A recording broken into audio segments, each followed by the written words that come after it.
go to breakfast. And I'll be worried about him, yeah. Next time you know the truth, I think he's just the man for you.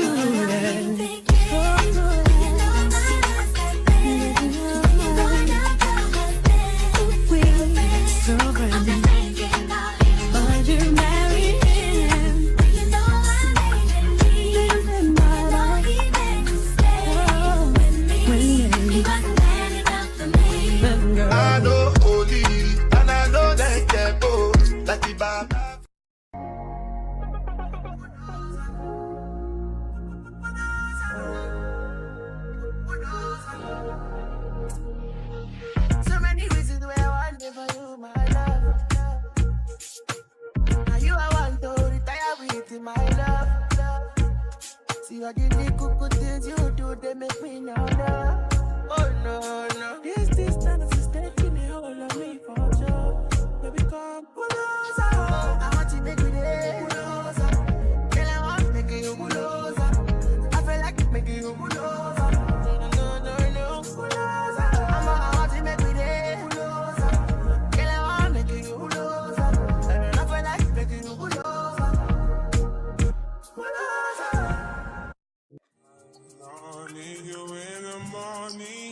I need you now. Yeah.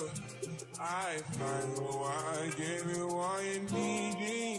I know what you like. I really love me. Time is up to yesterday. I try to need you, but I need some lessons. I need to give it all. I got to live what I got.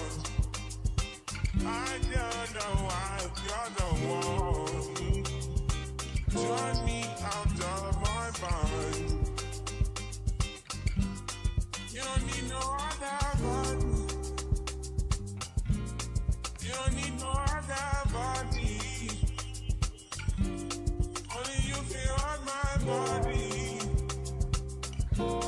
Only you feel on my body.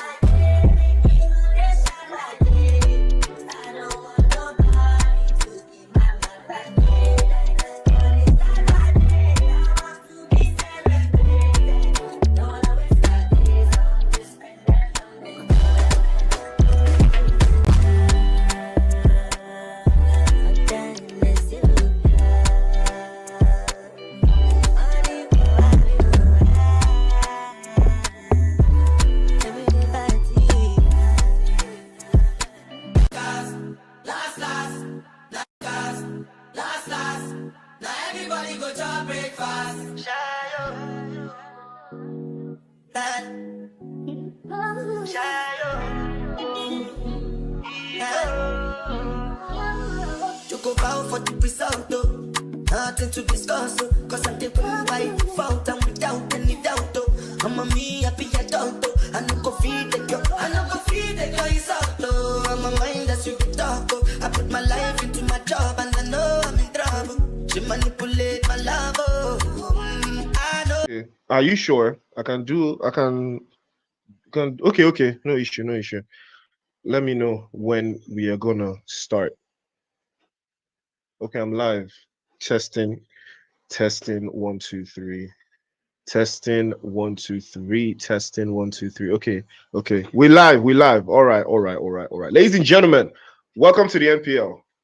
As you all well know, my name is Priest. Fire is in the background running things, and what a time to be alive. Chaos on top of chaos yesterday. A lot of teams were active, and that's what I love to see. Leaderboard has been making crazy changes. The grand finals leaderboard, the people that are working on the grand finals leaderboard, they have been going absolutely crazy since yesterday. You know, they've been turning things around, they've been turning up, they've been getting very, very, very anxious because yesterday we saw Dream Team rise up. Then we saw Cole try to do something. Then we saw 14, then we saw Mavericks. Then, you know, it's been back and forth. Even Zenith Esports, you know, they've been back and forth. And I've loved every minute of it. But it's not something untoward. I have had fun so far.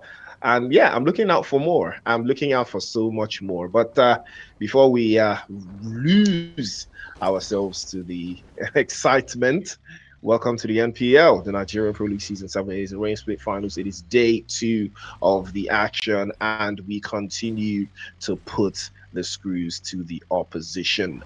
Southern Zone.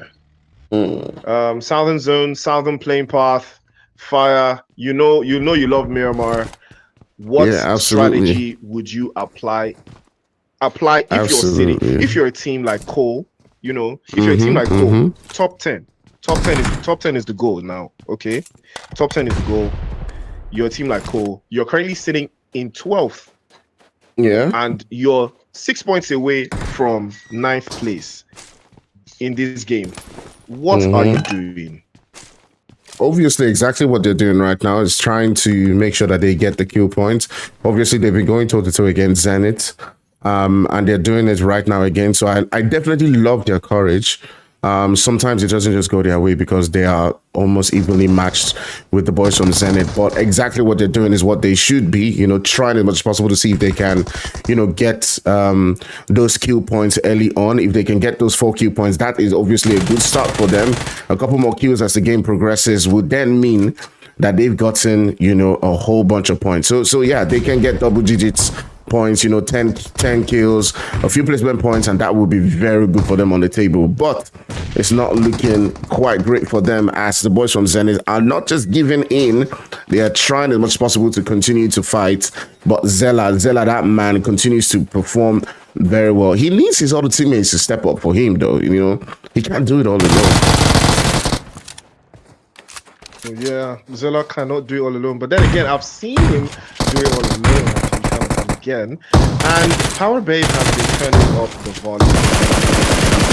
Beautiful swap of the weapon there, and they will put Zenith back into the lobby again. Zenith is one of those teams that I really thought they had it in the bag until the grand finals leaderboard. I saw the potential draft of the grand final leaderboard yesterday. They are not that far away. They are not too far away. They're currently sitting in 8th place. Just behind them is what's the name of this other team? Just behind them is just behind them is Dream Team, and it's very cagey, for Zenith Esports. They cannot afford to be taking early engagements that they don't win, and it's also equally interesting because of the nature of this game. It's always very interesting to see how teams respond, to adversity.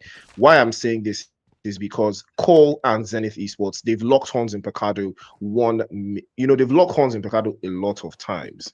Consistently they've been, going back and forth. And crazy enough, Zenith have been on top of them the entire time. If they take like 5 engagements, Zenith wins 4. But ever since, Cole now saw that, there's a lot of danger, where they're hanging at they're fighting for a space in the grand final. They've been fighting for a space in the grand final. And when they saw that when they saw themselves on that grand final leaderboard, I saw that they were fighting demons, getting into that top 10. They switched up their style. Power Baby started playing in front more. Zella now had to turn into a free man, and it has been working excellently for them. And I've seen teams adapt. This is the same thing I'm talking about. The teams that adapt are for me, those are the teams to look out for. Teams that adapt.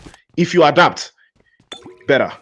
If you adapt, better. If you can't adapt, that is where you struggle. This play zone now is in the south. Those teams that are in the north, like Mavericks, Last Siege, 10-11, all of those teams that play a little bit closer to the north, it's going to be very, very tricky for them to make their way into the zone, especially those teams, that love to play the edge of the circle, that don't necessarily like to, commit to quick engagements or consistent engagements time and time again. We've seen, how that plays out in the end. And again, that's why I asked you, if you're Cole, what are you doing? They've secured 4 eliminations now. If it was you, are you secure 4 eliminations, you lose 1 player, what do you do next? Yeah, absolutely. I mean, obviously what I'll do is, try as much as possible not to lose bodies. Obviously, they've started out, pretty fairly in this particular game. They've gotten those eliminations. They've lost Knight already. So for me, the goal right now should be, look, I want to make sure that I get into a good position, maybe on top of a hill or something, farm a couple of kills, just go for some third parties, get 1 or 2 kills, don't like fully engage, just farm kills here and there. Get those eliminations and then get a good placement. Maybe if they can somehow get a top 5, and I know that they can, and then definitely they will be in a really good spot at the end of the game. So they need somewhere around maybe 15 points. So a couple more eliminations, 6 more eliminations, they get a top 5, get 5 points on placements. I think they will be in a good spot at least. But yeah, they do need those eliminations to come through, because I don't know. You can't just depend alone on just finishing and getting the chicken dinner. And that's something we saw from Invincibles yesterday too. Even when they were winning, they were trying to get those kills, and I think it worked for them. Couldn't have said it better myself. And you're right, Fire, because like you said, you and I, we've had a lot of experience, watching teams, seeing the mechanics of how, mentally you have to be at a different kind of level, to pull off certain things, to understand certain things as well. But now when you get to, a level like this where there's a hurdle, that you've completed, like we're talking about Super Weekend, because to get into the grand finals, they add your best performing Super Weekend, the Super Weekend where you perform the best, that is the one they pick. Then they add it to whatever you and your team get for yourselves in the finals. That is this split, and like I said, the Super Weekend gives you 3 chances, it gives you 3 weekends to do something. You get good points in the first weekend. Second weekend, you try to outdo your first weekend to see if you can get more. Why I say this is, for a team, for example, a team like Unsolid Army, in the first Super Weekend, I think they got like 60 points thereabouts, and that was the highest they ever got. The following weekend were not so favorable for them. But the crazy thing is, the other teams that they are in competition with, none of those other teams actually put up to 60 points in either of those Super Weekends. So on Solid Army, that's one weekend where they put everything on the line, could be something, that helps them over, the other teams inside of that same bubble that they are in. Because I'm telling you, it's crazy when you see the leaderboards. It's absolutely crazy, because there's about 8 teams that are battling for roughly 4 slots. That's how crazy it looks. That's really how crazy it looks on the leaderboards right now. There's 8 teams actively battling for 4 slots inside the game. I think outside of maybe 10-11 Mad Sports and maybe Invincibles as well. I think outside of those 3, it's chaos, because the gaps are not too far, and Afro Esports have relinquished, because they didn't actually qualify into the finals. They were in the top 10 coming into the Super Weekend, but they didn't make it into this final. The Afro Esports you're seeing now is, another team. So they are playing as that team. They're just using Afro Esports umbrella. Afro Esports just signed them under the umbrella of Afro Esports. But realistically speaking, they really need to pull something crazy if they want to qualify, based off of the points they've already secured. But Fire, now you've seen tournaments like Zanzi where there's promotion obligation, and you've seen how they play their own games. You play you know the structure of how that tournament is. Do you think that type of structure is sustainable, or do you think it's ideal, compared to how the NPL is, where you have, 3 weekends to prove yourself, then any weekend where you do the best, that's what you're judged based on. Do you think that, that this structure is ideal because it promotes, oh, you did great here, this is what we will choose where you did great, you understand? Yeah, Or do you like I the prefer promotion relegation style? yeah, I prefer the NPL structure because what it promotes is it gives you an opportunity to step up and do well for yourself. Even if you have a bad day, you know that you still have a chance to come back and perform, quite well. So for me, that's something definitely I do prefer. I think that the fact that you still have a second chance offers, some, I mean, a team can say, okay, you know what, I'm just gonna go all out today, be absolutely aggressive. So it basically promotes what I like to see. I like to see people taking the chances, people fighting, and then next week they could come back and say, you know what, this week we're gonna try different tactics now and see if that works. So it allows for people to experiment. So I prefer, yeah, I do prefer this.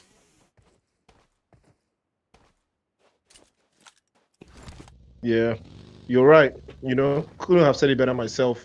And um I've seen, teams struggle a little bit. They've tried to adapt.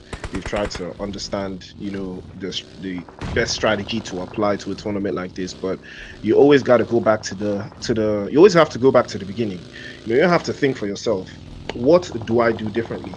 What do we do to improve? Guards of War, this is a team, like I said, that was third place in the Hamatan split. They turned up heavily. They put in a lot of work there, and that was because of the pattern, that most teams applied in the Hamatan split. But now it's different.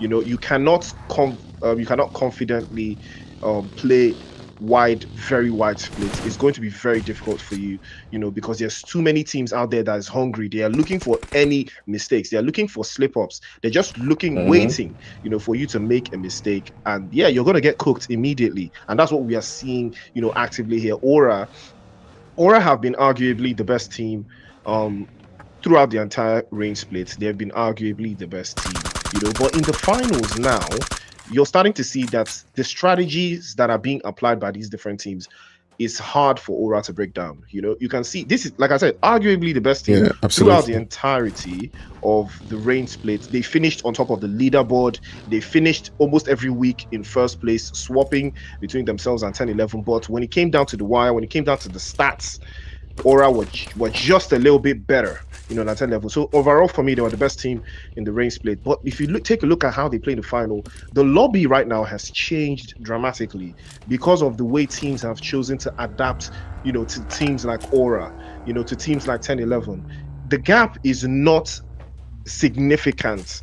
It's not as significant as it was during the rain split, during the super weekends. It's not that same way again. Why? Because the points now are very vital, because that you're getting judged based on all your points throughout the coming 3 days. You're judged based off of all those points, not your best day.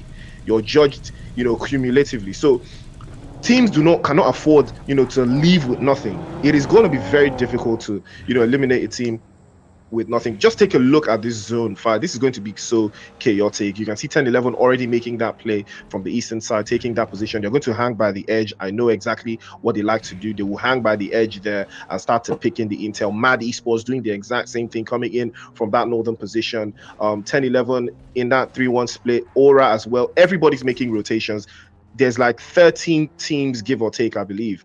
Over 40 plus players inside, trying to find somewhere inside of the zone to call home. Fire is about to get very, very okay, very, very absolutely. chaotic. Fasten your seatbelts. Yeah, absolutely. We're getting into that moment where all of these teams are going to be going super wild. You can already see those rotations starting to come through as the Invincibles and Aura are already beginning to send out the shots onto several different teams. You can see MOB as well also getting into the action themselves as they do take out one of the players from GOW. And right here is where things start to light up. With the amount of action that's happened so far, we still got 12 teams right here within the lobby, and everyone's trying as much as possible to see if they can hold on to their life while they make those rotations into that spot. All the way in the northeastern side, you still see the boys from 14th. They're still Cole, who are still in the game. We talked about them earlier on Priest, as they're one of those teams that needs to get those points. They need to be extremely careful. You can see that they are trying to, hold on for now. But RSG is another team that's now getting into the action themselves. They're down to the last guy. It's just that guy who's trying as much as possible to keep their hopes alive. And, oof, my goodness, he is now just going to retreat away from that one, as 3 of his buddies have been knocked down. Tricky plays coming in. RSG, we saw them get a chicken dinner yesterday. That guy was absolutely cooking, but looks like Miramar is not their forte right now. They're getting overwhelmed. 3 players getting dropped immediately. That is a very bad start for RSG today. Hopefully, they put something on the table for themselves. But I think I don't think they need to go crazy. I think they're good with the number of points they've already secured from Hamatan's play. But I think you just need to do a little bit more just to secure it. I don't think they have much to worry about. But I could speak on the likes of Maverick Esports and the rest of those teams that love to play slow. We've seen Maverick; they are very, very good.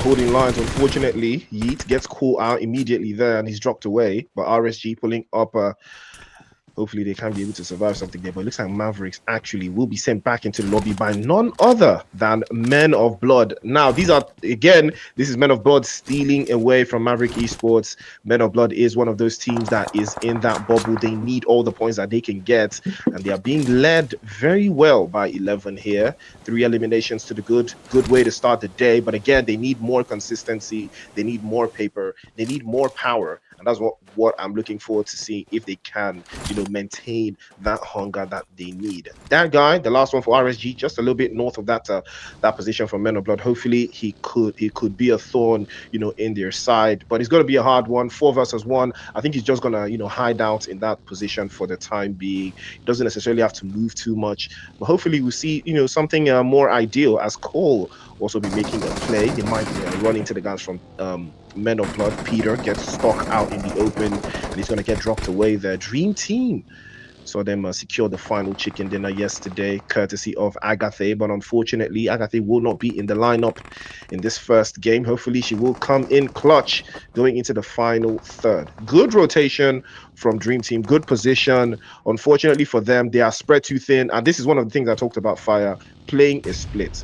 You can take a look at Dream Team. They lose sad. Why? Because they are too far out, trying to deal with the guys from 4 portions. Potato gets run over, but Archer's already taking a hit, tries to go for the 2v1, but unfortunately he's going to be dropped immediately, sent back into the lobby. 4 portions. It is a very difficult team to break down, and Dream Team are getting caught again in the split, too far apart.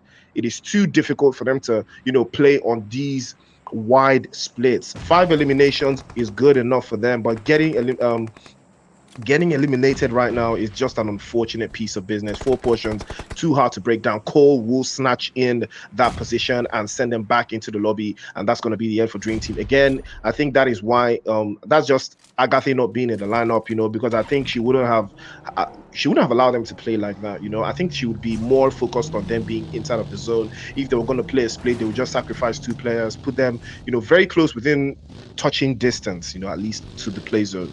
But it's an unfortunate piece of business, but it is what it is. It gets to be done. Invincibles, on the other hand, very good start, 4 eliminations already. And yeah, just like you said, we saw them yesterday. After they got their chicken dinner, they consistently continue to put up points, and that is how you win championships. Yeah, absolutely. They're continuing on with that performance right there, trying to see if they can do quite well for themselves. But on the other end, another team that consistently was performing yesterday is the boys from 10-11. I do believe that they have spotted Boogie in that position, and they're trying to see if they can get that extra bit of elimination. But they keep on racking up the points as we get down to 9 teams left within this particular game, and everyone's trying as much as possible to see if they can catch those points, Priest. Yeah, you're right. Everybody is looking out for slip ups, just to catch a glimpse of a slip up of a mistake, just to catch someone off guard, punish them immediately. 10-11 being one of those teams that's looking for stuff like that. But Cole, I have loved how they've improved so much. They have improved so well, over the course of this season. 5 eliminations to the good. Look at Zella unnoticed. That guy didn't spot you, bro. I don't know why he moved. I have no idea why he moved there. But yeah, the deal there. First spray is good. Almost knocked Rage clean off. But now he's exposed. He's probably going to get dropped away by Quella. The Invincibles are in a very good split. Now, this is how you play a split. You can see Invincibles, they are kind of like on two separate ends of this valley position. Yeah, Zella is exposed on two different sides. He's not going to survive this engagement. Killer has him on lock. So does Chicky as well. Beautiful stuff from the Invincibles. This is exactly how you hold a split within touching distance of each other. That is what is very circle back. That's a beautiful spray, and he catches Rage clean off. But again, Invincibles are in a very solid split. It's going to be a hard one for him to hold down, but somehow 11 from Men of Blood will snatch points away from Cole once again, and that's a beautiful way for them to hold the line. As 10-11 and now circling back inside of the zone, they're trying to hold a position just by the edge. You can see them. This is exactly one of the things that you have to do, or you have to know how to do as a team, and that is always know how to clear a path for yourself and your team when you are trying to get into a solid position inside of the next circle. 4 portions know exactly how to do this.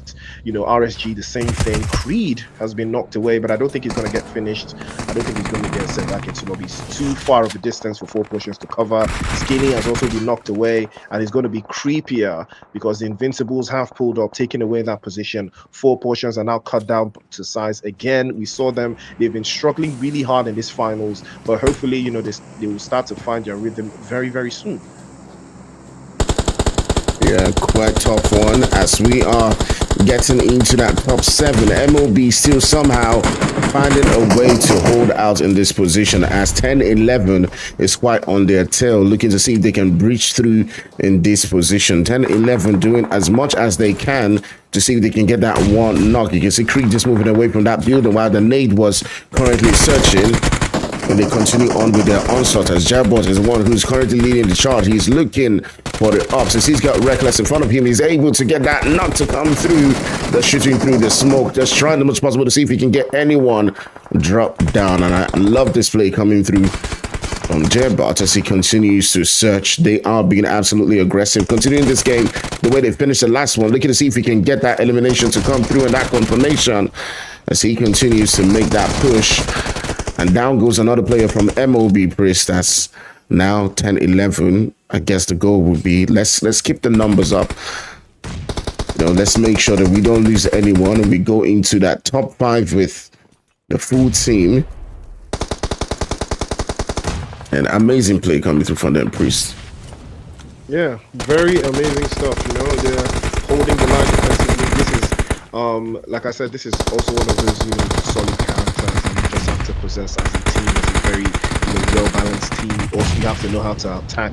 You have to know how to defend. It all boils down to how well you can mix, both characteristics of your squad and of your positional awareness. Beautiful stuff coming through from Men of Blood. They have secured a fantastic position. 11 is on the roof, and he is raining hell on every single team that's trying to, find a way inside of that circle. Mad Esports also struggling, but they have the advantage of having 5 players up. It is going to be very, very tricky, for them to hold off on too many of these positions. They are trying to deal with the guys from 10-11, but equally as well, 10-11 have them on the board, and a grenade from Jabot shuts it all down immediately. Men of Blood had a beautiful position, but they just couldn't be too stealthy. Invincibles now in a solid low block position. They have the zone, and all that is left now is to penetrate the ops and keep them at bay. Aura, I believe, are still in the vicinity. Okay, they have actually been sent back into the lobby.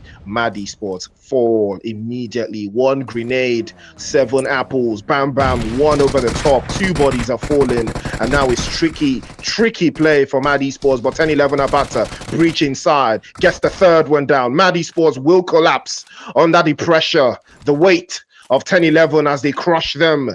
12 eliminations to the good, and now it is the Invincibles. It's a 4 versus 4 fire.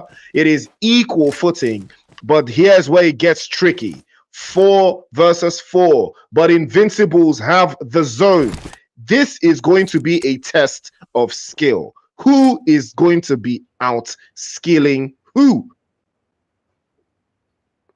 What a time, as you can see. It's all about who gets that position right. The nades and the smokes are definitely going to be absolutely important in this particular position. As you can see already, 10-11 trying to see if they can create some space. So it's all about who gets that first knock. Definitely Rage is going to be quite important in this particular move. He's going to need to get a knock onto either 6ix9ine on Jerbot. You can see the shots being let loose. Paramore goes down too as well. They do need Rage to come in on this one. Jerbot goes down as I said before, to Rage, because he was going to be very important to that particular move. That nade going through, if 10-11 are going to somehow bounce back in this one, they would have needed to take out Rage. But at the end of the day, the winner with the chicken dinner goes out to the boys from Invincibles, who bided their time and waited for the right moment to take out the last team who was going to come out from those buildings.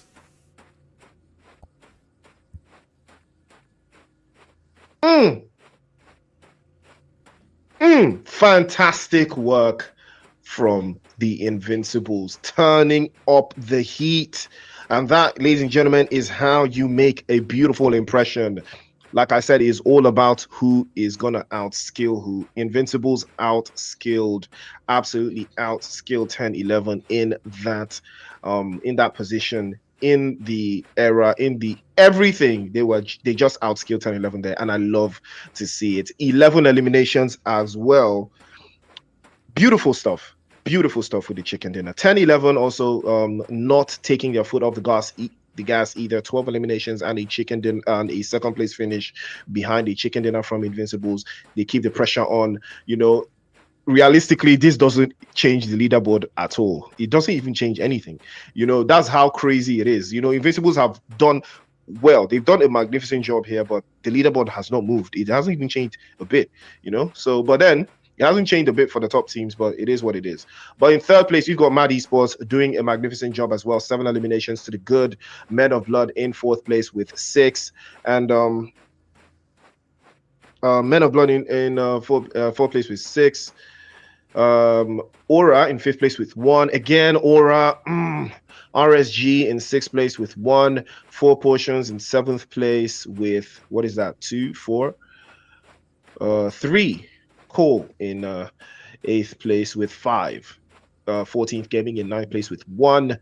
Last Siege in 10th place. Dream Team in 11th place with 2. Mavericks. Oh, Dream Team in 11th place with 5, actually. Mavericks in 12th place. Gods of War in 13th place with 5. And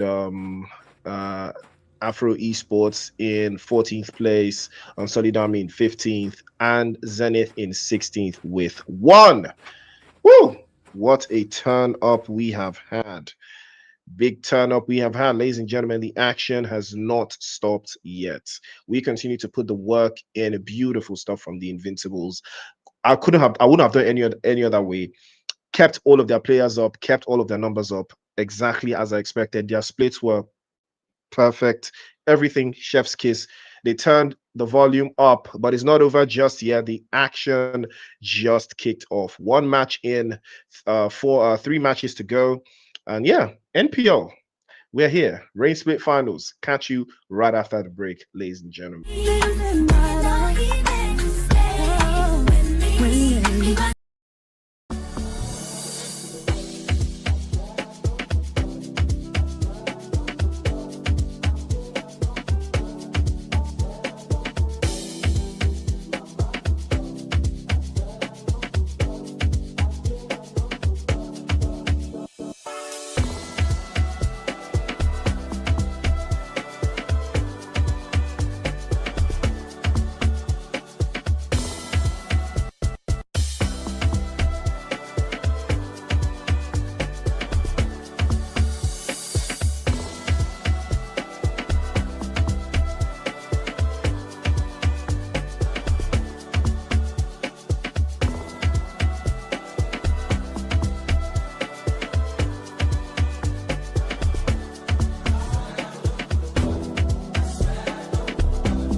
go to breakfast.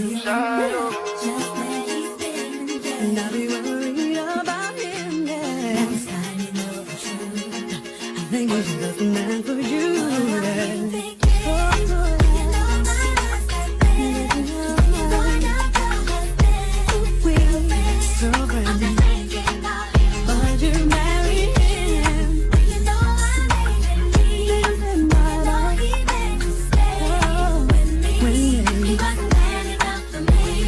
I know holy, and I know that get both. Like the Baba.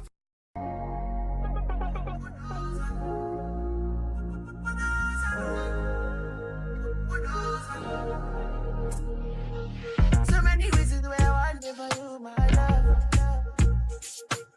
Now you I want to retire with my love. See what the good things you do, they make me know love. Oh no, no. This distance is taking a hold of me for sure. Baby, come closer. I want to make you there. Closer. Girl, I want to make you closer. I feel like making you closer. No. Closer. I want to make you there. Closer. Girl, I want to make you closer. I feel like making you closer. I need you in the morning, but I need you now. Yeah, I find what I give you what you need. I know what you like. I feel it coming. Tell me something, yes, yes. I try to need you, but I need some lessons. I need to give it all. I got to live, but I can't. I don't know why you're the one. Turn me out of my mind. You don't need no other body. You don't need no other body. Only you feel on my body. Only you feel on my body.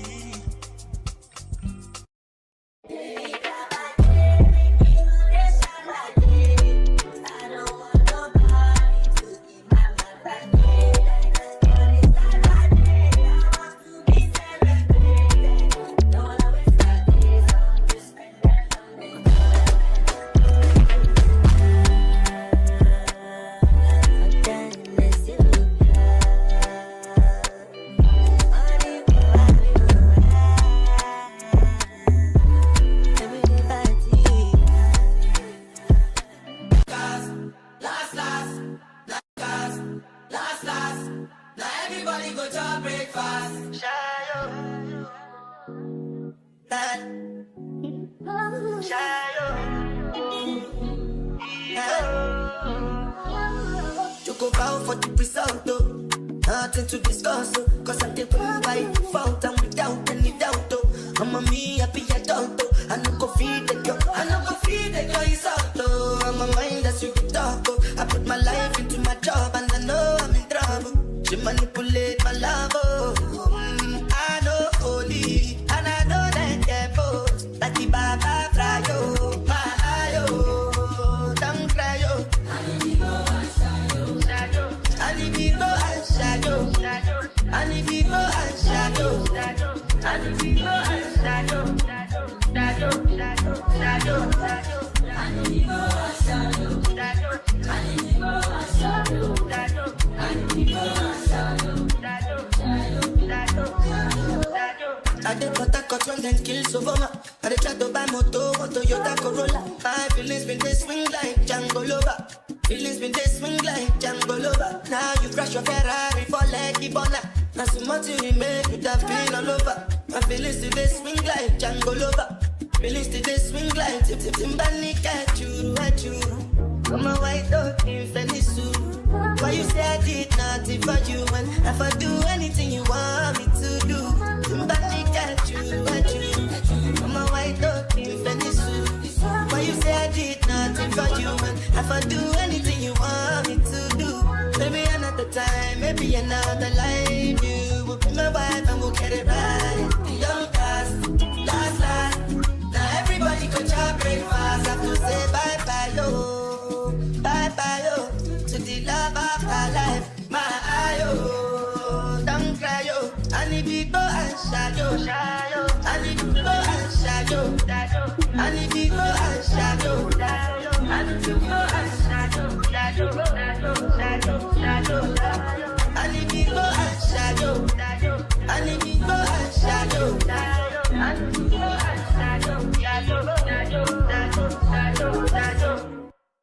Another banger. Make a call, make a bong bong bong, make a call, make a keep body bong bong bong, your body kakara, make a bong bong bong, on a make it. Kilo fat, I'm a dead jugger there. Fine, fine, no bucket there. Watch your love for like it. Why not more there? Your body, check it. What's your ready, yeah, in my day. Double dose, kilo fat. Why now, my lady? Tell me what's in it. Another banger. Baby, calm down. Yo, this your body, you put in my heart. All the time. Yo, you sweet life, fat down. If I tell you, say I love you, all day for me, yanga. Oh, yanga. Not tell me, no.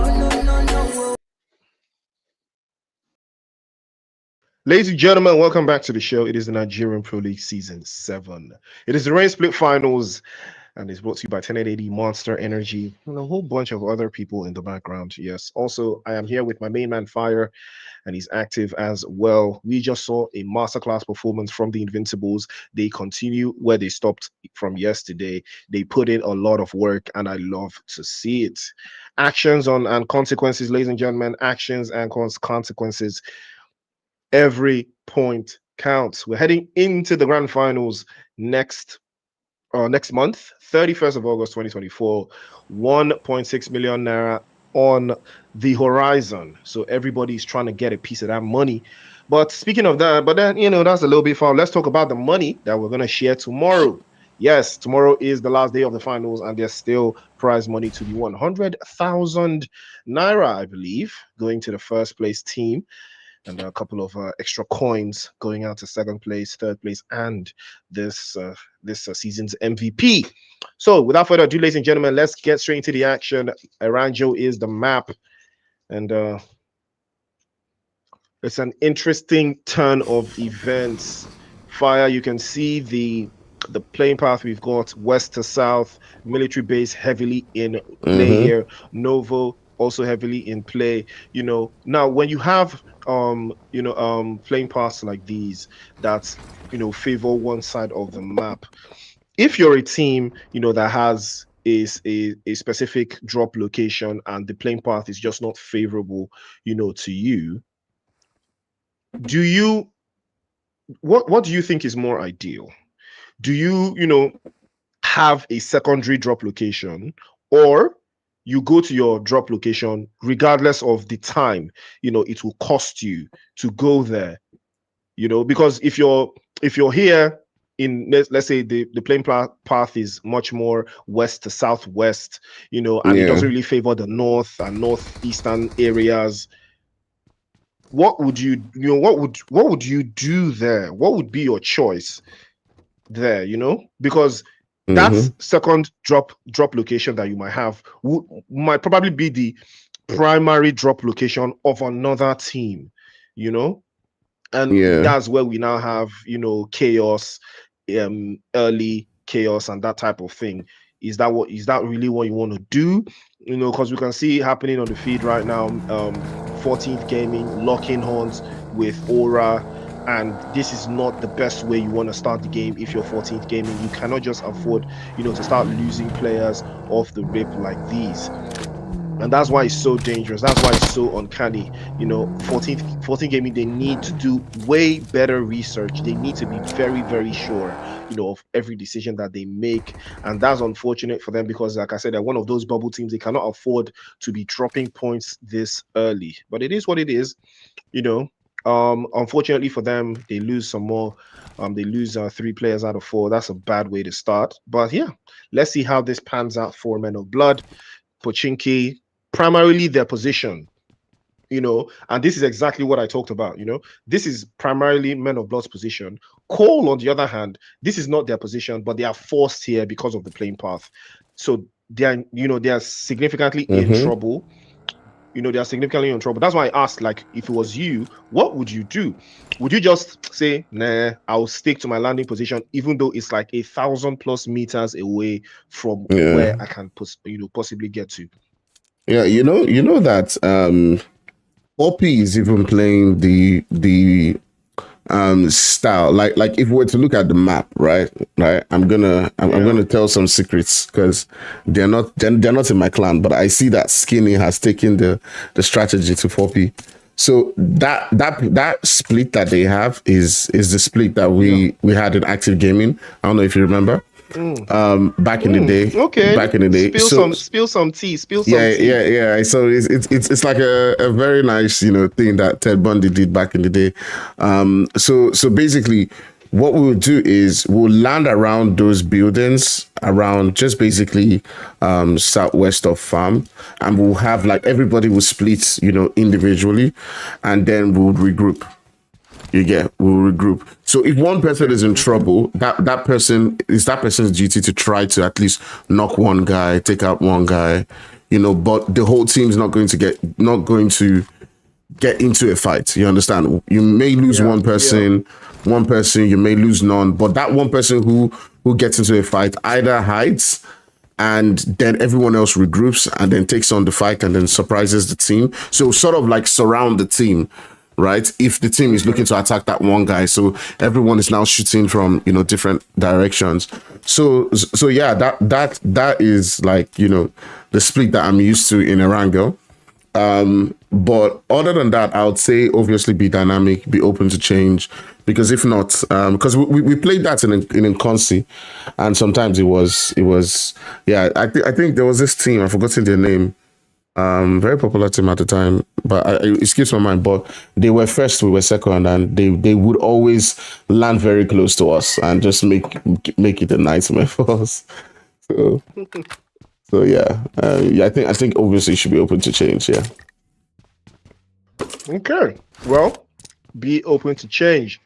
It looks like Cole are learning that one the hard way. Power Baby has been knocked away by Ninja. Ooh, it's going to be a tricky one here because Cole have been cut down to 3, and Men of Blood already using their Pochinki knowledge to their advantage. You can see Creed has made a very, very interesting rotation around the corners there just to feed more intel to the rest of his teammates. It's going to be a very hard, very, very tough and hard not to crack, for for Cole here, because Men of Blood already have them locked in. Reckless, unfortunately, is AFK. Hopefully he comes back in time, but this is a potential 3 versus 3, and hopefully Cole will learn that yeah, this is not ideal. And again, I speak on this based off the fact that what do I even say? What was I even saying again? Yeah, based off the fact that I just covered the PMAC Grand Finals, where I saw some PMGC teams and some PMAC like African teams, lock horns, and I saw Rad, one of the strongest teams from Egypt, go against Nigma Galaxy. I think that was 4 times in Pochinki, and Rad never won once. They never won any engagement once. They never even got an elimination once against Nigma Galaxy, and it's happened based off of the fact that Rad have they have Pochinki on lock. Throughout the entire PMAC, before we got to the grand finals, Rad was playing Pochinki, and they played it very, very solidly, and they understood Pochinki dynamics, where to, lay ambushes from, all of that, every single thing. But when Nigma Galaxy came into Pochinki because they had been in Pochinki uncontested, and when Nigma Galaxy came into Pochinki, bro, they were getting cooked. Rad was getting cooked in every single engagement. They were getting roasted, and they didn't change. They lost so many points from that. Nigma Galaxy were just a mile ahead, of them. And that is just to show you that, yeah, you think you've played Pochinki, you've not played Pochinki as much as us. We have it at the back of our hand. And I think that's what Men of Blood, also have here over the guys from Cole. Cole are not always in Pochinki. I believe this is just this is just circumstances. Circumstances put them in absolutely. here. I would think that they would, have some sort of strategy to improve their position. But if I was them, I wouldn't even commit to this fully. But it is what it is. Hopefully they can secure at least a couple of eliminations. But I don't see them getting, I don't see them surviving, an ambush from Men of Blood, from this position. Yeah, absolutely. You can see that Men of Blood are taking it quite serious as they continue to pop out those nades into that building and looking to see if they can be, absolutely aggressive in this one. But speaking about aggressive, there's still, a lot of action going on in different spots as we do see the boys from Mave also getting into some action of their own. But in the meantime, we'll just keep our attention on this particular fight. But there's actually so much going on at different corners. You can see Mave has lost, a couple of players there, but we will keep an eye on that and see how it builds up. But here is Cole, obviously trying as much as possible to see if they can fight back and hold their own as they continue to rain in those shots. And now they've taken down Creed. Can the revive come through here? Ninja goes down too as well again, and Cole is not having it. They continue to battle it out. Knight is the man who gets the knock, and now it's looking like it might just go the way for Cole. Wait, there's no way he didn't see that guy. There's no way he didn't see Ninja knocked away from there. What? Oh, this is gonna be very wild. This is gonna be very wild. Oh my god. Cole are looking very, very disorganized right now. I don't think the intel is flowing the way it should. Again, I don't know what Knight is doing, man. What is going on? Cole are not looking very sharp right now because they're overwhelmed. There's too much going on. They're playing around every single position, but they're not looking threatening to Men of Blood right now. Ninja has been knocked away. He has not been flushed. Can't say the same for Power Baby. Again, Light, I don't know what this is. Is he trying to keep them at bay? But they have too many angles on him, and I'm surprised. I'm really surprised by Cole here. There's so many ways this could have gone. They had 2 players from Men of Blood knocked away, and they've not been able to utilize it at all. It's going to be wild if Ninja gets picked up, because that's the way it's looking right now. I don't know if it's a bait thing, if they're trying to bait one of the guys from Men of Blood. It's not even a bait thing. They're moving back. They're moving away from Men of Blood. What? Ninja is getting picked up, bro. I'm telling you, this guy might get picked up. It's gonna be crazy if he gets picked up. I'm telling you. Okay, he doesn't get picked up, but I'm telling you, there was a chance there for Ninja. Yeah, I think so. I think they had a moment. If Cole was more aware, they probably would have been able to. If Men of Blood was more aware that Cole was backing up, they probably would have been able to do that. But on the other end too as well, it does look like 4P has been getting into a battle with the boys from 10-11. And 10-11 has done quite some damage as both Skinny, Goat and Potato have been sent back into the lobby. 4P not having quite the same amount of performance, especially since Peachy is currently not playing with them. Do you think that's a secret source that is not in this particular Egusi right now? Yeah, fine. I'm gonna have to hit pause right there. I will not be the one that you're going to have this conversation with. I promise you that. I am not the one that you're gonna push this agenda with. Fire. Okay. I beg. You go push this agenda with. I can tell you that one for free. Solid game. Again, Afro Esports were actually the team that dealt this damage to 4 portions. Actually, it was Afro Esports. They ran into Afro Esports, and Afro Esports. Okay. Yeah, so 10-11 is just picking up what's left off. But 4 portions. I expected a lot from them. I expected a whole lot from them. They put in a very, very classy performance in the Hamatan split, getting that first place and getting that money, but they've not really had the best start to this final. But again, it's not over just yet. They can do more, they can do better. All they have to do is just adapt. And they did that in the Hamatan space. Obviously, yeah, the roster was a little bit different, but it's still pretty much the same guys. Spag and Pepsi, Goat Meats, Hove, Skinnies, pretty much the same guys, But yeah, Peachy was a contributing factor, to the lineup. But I still think there's no way, it's just because of that one guy that they're getting cooked like this. They're still putting in decent numbers. They're not too far off. But yeah, I think I think they need a little bit better performance, coming into this next stage. But Cole in trouble once again. Knight gets sent back into the lobby. That's 2 bodies now from Men of Blood. And it looks like Cole might have a little bit on their hands now. They're down to 2. I don't know why, they're not taking the initiative. There's so many thoughts that go into this, but again, they've secured 1 point, I guess. 1 point is a big thing at this stage. They're still not trying to lose any more players. These are, like I said, these are 2 teams in the bubbles. These are 2 teams that are fighting for a spot in the top 10 right now. So they cannot, every single point is important to them. It speaks, to how competitive the NPL is this season. So everybody is on their tippy toes, can't afford, to lose players unnecessarily. I would expect Cole to have been on top, owing to that grenade that they launched in that caught Ninja off guard. The first knock they got as well. At the point, Cole was in a 3 versus 2, and somehow, now it's turned the other way around. Again, speaks to how, I would expect them to adapt to this particular position that they found themselves in. If I was them, I would move out of Pachinki. It's just not big enough for them and Men of Blood right now. And Men of Blood are just significantly more experienced than them. Sela needs to find somewhere else to be, because the grenades will start raining in from Creed any moment from now, and he could be in serious trouble.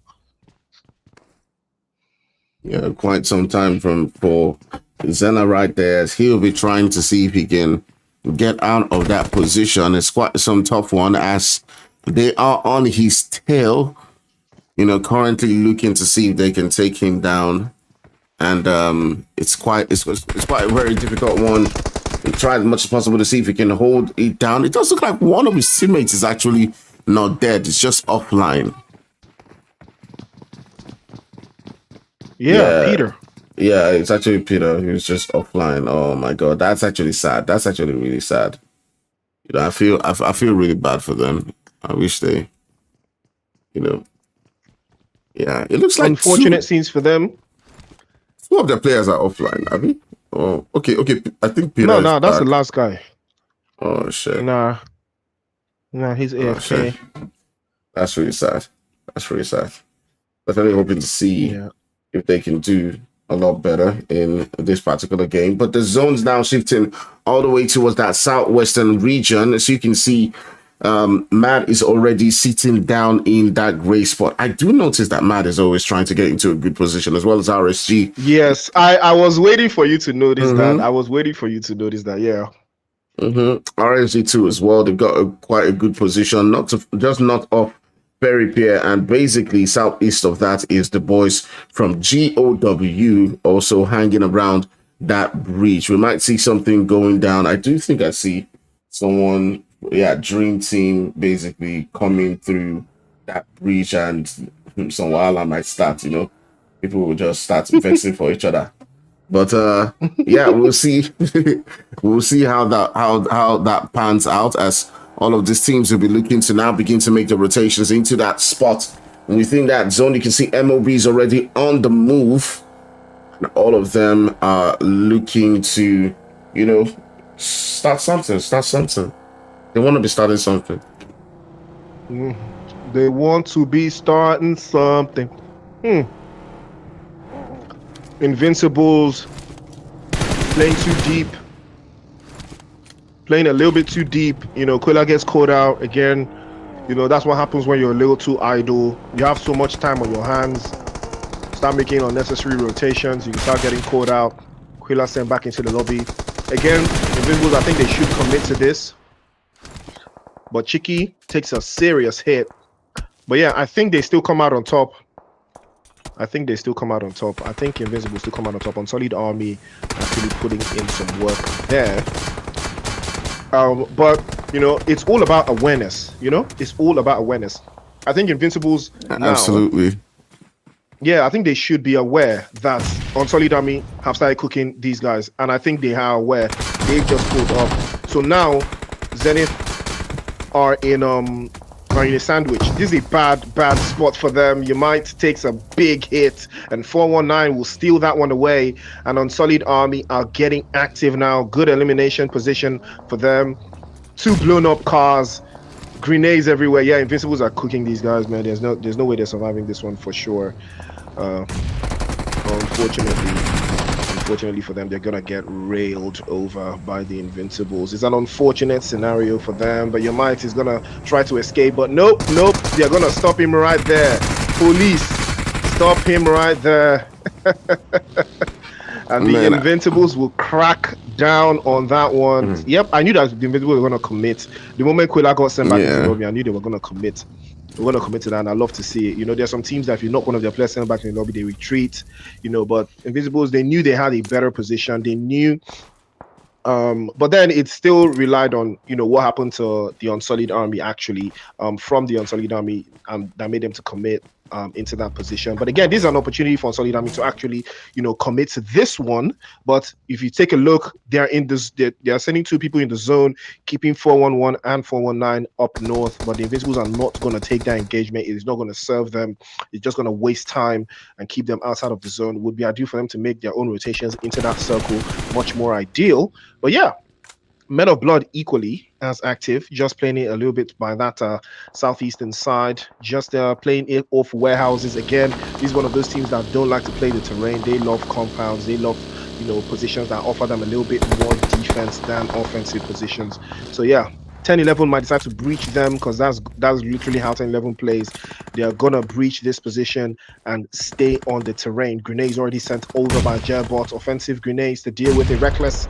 You saw the grenade just in time and managed to skedaddle out of that position. If I was Men of Blood, I would improve my position and get out of this place immediately.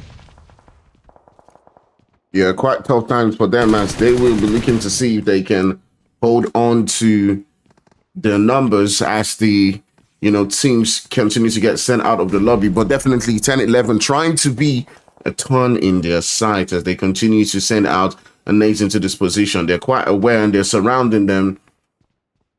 They continue to be aware of MLB's position, but currently do not need to push as 10-11 is biding the time and waiting for the right moment when they will strike into this particular location. They're currently not aware that they do have the numbers advantage. Otherwise, they will have been making this push. I mean, we know they don't know that MLB is just a 3-man squad. Yeah, you know, and it's true, and you're right about that. You know, that very, very critical piece of information changes things time and time again. You know, Men of Blood playing as 3, they don't know what exactly they're looking at here, but 11 might be running to the guys from Unsolid Army. If he's not careful, he might be getting spun out. But Creed is going to be a victim of Gerbot as he will be sent back into the lobby. Again, the rotations are everything at this stage, and 11 finally makes a way for himself. But Unsolid Army are in the vicinity, and they are sending the the chaos. But the Invincibles will be the ones to put the final nail on the coffin against the guys from Men of Blood. Men of Blood going out in 11th place. Not the best finish, but they did secure some eliminations courtesy of Cole, and it is what it is for them. But 10-11 getting active once again. 4 eliminations have turned to 6, and Unsolid Army now feeling the wrath of that play zone as it forces them into an open field position, taking hits from 10-11. But it would be ideal here if one of them had a bolt action or something, because Bam Bam would get slapped immediately. You know, people I've seen you know, teams now, they're starting to get very they're starting to discard what's it called? They're starting to discard bolt action snipers a lot. I hardly see bolt action snipers often. You know, I only saw one yesterday. It was the AWM, and I think it was I don't know who was using that. I think it was one of the guys from the Invincibles that used AWM yesterday, and that got me so excited, you know.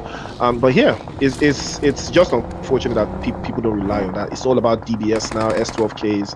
That's what's rocking the world right now. But yeah, it is what it is. 10-11 now looking for a way to reach. Esports, beautiful spray. First one goes down 2 for 2. And 10-11 absolutely cooking. But now, Bam Bam gets dropped away. Surely he will be sent back into the lobby because that's just how the cookie crumbles. Aura in the mix as well. 10-11 fighting for their lives. He switched over, but he will be dropped immediately. 069 had no idea what was in the mix. Monkey pulls up to the scene. But unfortunately, it is going to be a wrap for 10-11 as they will just be down to one player. Fire, you see what I'm talking about? They get caught out, sent back into the lobby by Mad Esports. Mad Esports, that's that thing you said. Always taking the best position possible.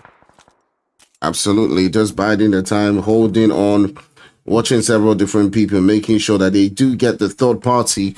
And 10-11 just got caught off guard right there. Several different teams were just trying as much as possible to keep them at bay. And you can see Mad Esports continuing to take advantage of that good position that they have. We still got about 6 teams within this lobby. Aura as well, sending on shots onto the boys from RSG, who in the last game in Miramar, by the way, they went out quite early on to Dream Team. So we'll be looking to see if they can get, higher up on that leaderboard and rack up some points in this one. And we'll see how they do quite well. But Aura, considering that it's just Lazy Man and Bleeding who are currently still left in the game, are sending on shots onto different teams around them. They've got a shade to work with, so they don't have to. They're not pressured for the next zone because they're currently in it. But what a time for all of these teams. So Invincibles are still in the mix of things. Ooh, some shots coming through from Rage, a little potato here and there, but nothing to worry about.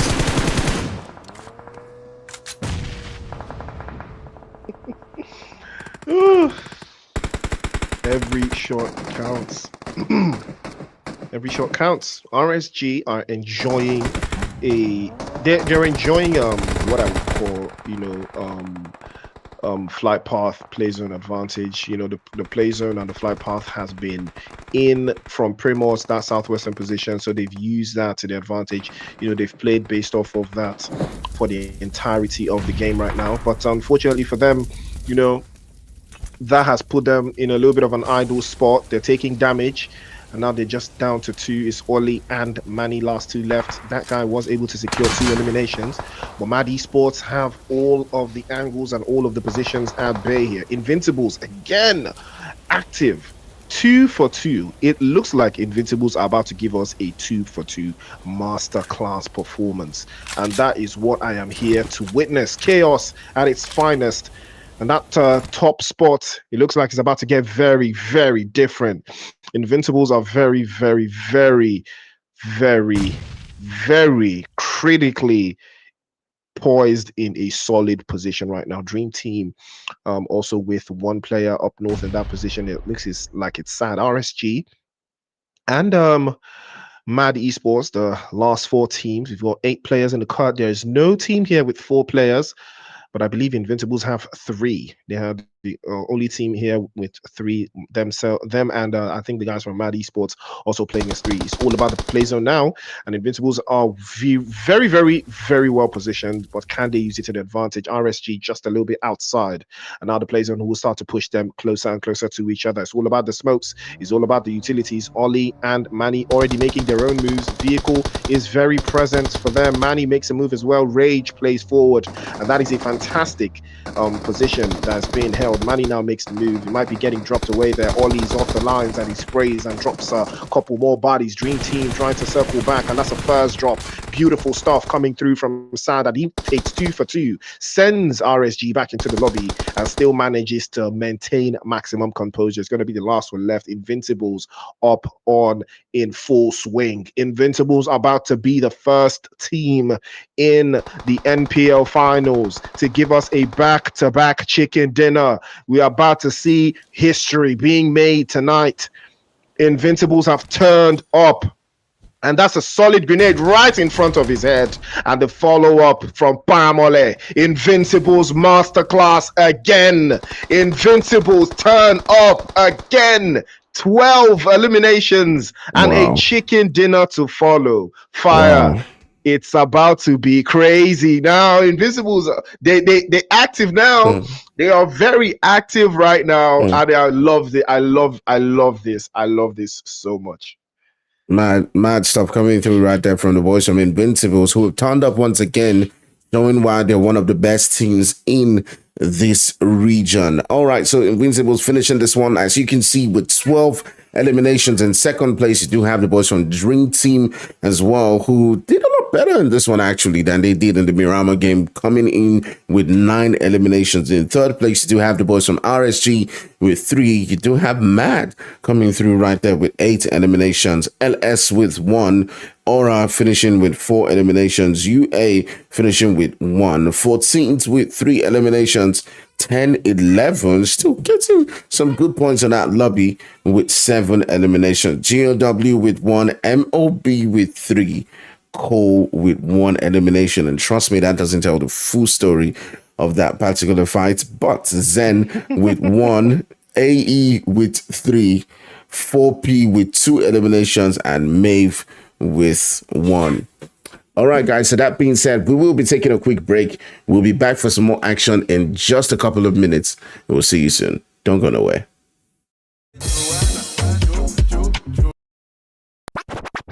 Another banger, baby, calm down, calm down. Yo, this your body, it put him out. Hold up, yo, you sweet life, phantom. If I tell you, say I love you, all day for me, yanga. Not tell me, no. Whoa. You gon' give me a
hear the banger, the banger, the banger, the banger. Put on your dancing shoe tonight, yeah. When you hear the banger, the banger, the banger, the banger. Put on your dancing shoe tonight, yeah. When you hear the banger, the banger, the banger, the banger. Put on your dancing shoe tonight, yeah. When you hear the banger, the banger, the banger. Put on your dancing shoe tonight. DJ put it on replay, replay, replay, replay. Put on your dancing shoe tonight, yeah. DJ put it on replay, replay, replay, replay. Put on your dancing shoe tonight. Cause every time I drop, it's a vibe, a vibe. Now me they give them the vibe, the vibe. 50 bottles on deck, we go champagne and you know we party tonight, oh yeah. Cause every time I drop, it's a vibe, a vibe. Now me they give them the vibe, the vibe. 50 bottles on deck, we go champagne and you know we party. When you hear the banger, the banger, the banger, the banger. Put on your dancing shoe tonight, yeah. When you hear the banger, the banger, the banger, the banger. Put on your dancing shoe tonight, yeah. When you hear the banger, the banger, the banger, the banger. Put on your dancing shoe tonight, yeah. When you hear the banger. Enter, yeah, let's enter. Ooh. Action has already kicked off. Ladies and gentlemen, welcome back to the show. It is the Nigerian Pro League Season 7. I'm at the Rain Split Finals. And what a day we have had so far. Invincibles turning up heavily. Currently, I think they're probably sitting on top of the leaderboard right now as we speak, because a back-to-back chicken dinner is almost unheard of. It is something that's very difficult to achieve.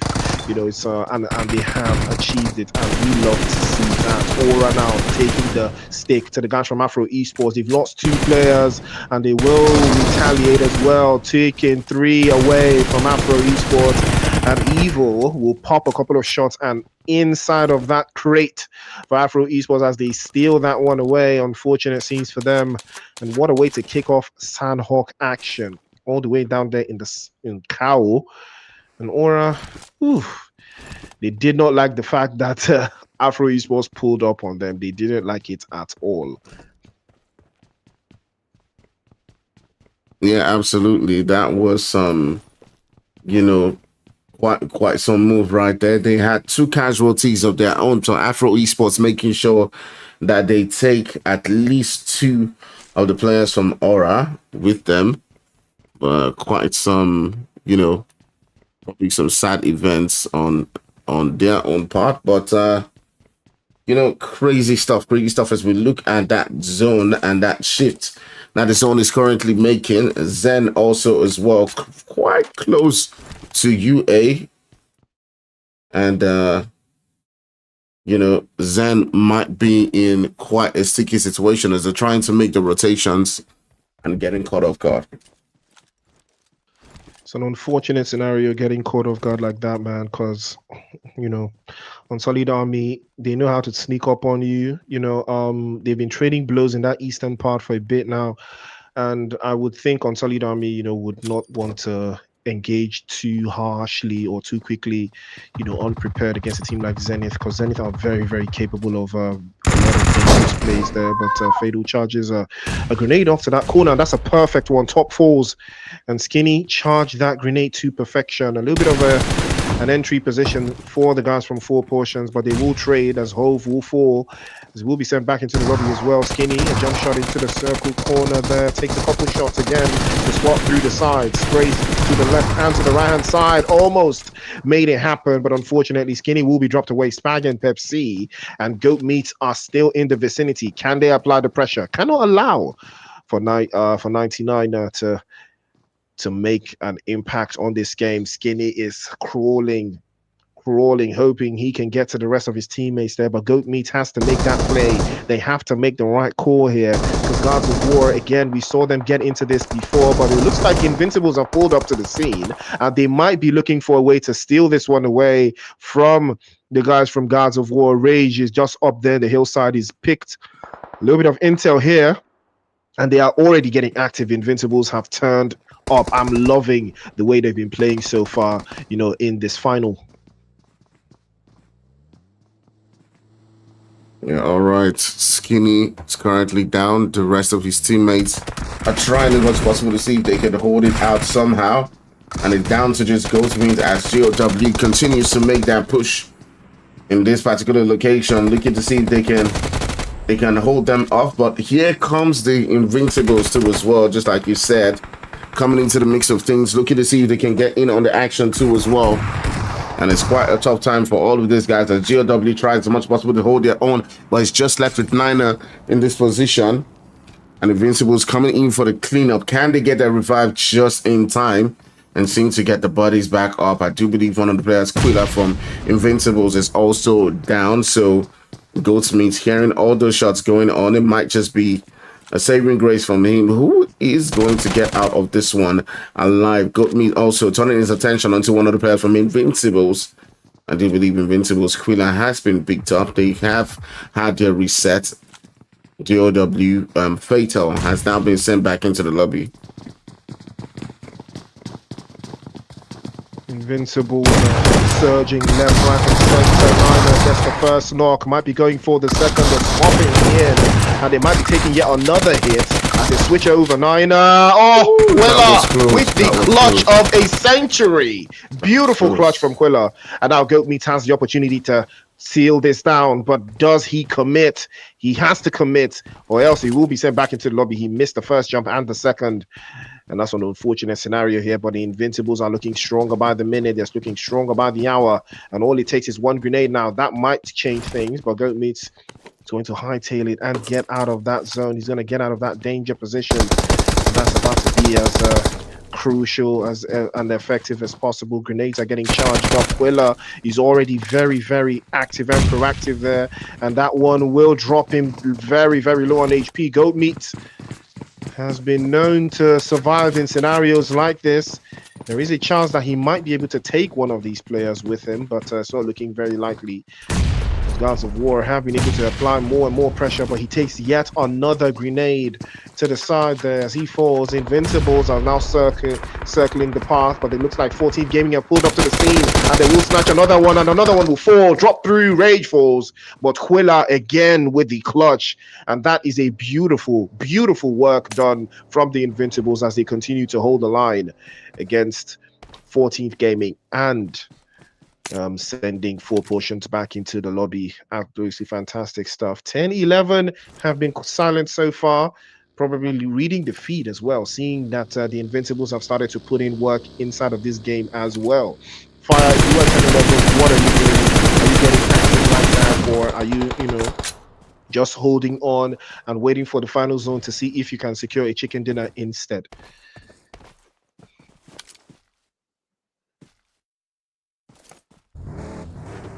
Them, they've been aggressive. They've been getting those kill points. I think this is the time where they need to go all out and seal it and try to get that chicken dinner. But of course, Invincibles have been so far at the top of the game, and you can see that they've continued on with that performance. So 10-11 does have to step it up a notch too as well again and show their own dominance. We'll be curious to see how they do plan to go about that. But speaking about going about that, let's take a look at the zone and where the shift is currently happening. This is moving all the way towards that southern region. You do see several different teams already situated quite nicely there. Mad Esports not too far away from Jabot from 10-11. And what might we see some shots now beginning to fly? He obviously probably has heard the vehicles, but I do believe he's just decided to retreat back to his team. It's all about the strategies. It is all about the strategies. You know that Sanhok doesn't necessarily give you avenue to be complacent. You get punished a lot relatively very quickly if you make any mistakes because of how small the map is. You always have to think about your decisions always on the fly. And it looks like Zenith will be making a quick rotation just using the bridge. It's a very good rotation going in from this path. But Playzone is not the friendliest coming in from this position as well, but they are playing as 3, so they should be fine going forwards. But like you said, Playzone is centered up nicely around the guys from Dream Team in that western side of Camp Alpha. They are playing the high ground position, and it is very ideal. 10-11 in a much more central role. Same thing with the guys from Men of Blood, all of them holding central role. Maverick Esports, this is the type of zone that would normally favor them, as well. But, I could be wrong. I could decide that, okay, I want to play a little bit towards the southwestern corner. Those teams that love to play by the edge, I think southwestern edge would be very, very ideal, or even farther towards the western side, even as far as behind Alpha, behind Dream Team. Dream Team have a high ground position, and that looks like it is going to work for them inside of the final third. We just have to wait to see what the zone brings forward, but I'm looking forward to see how that's going to pan out.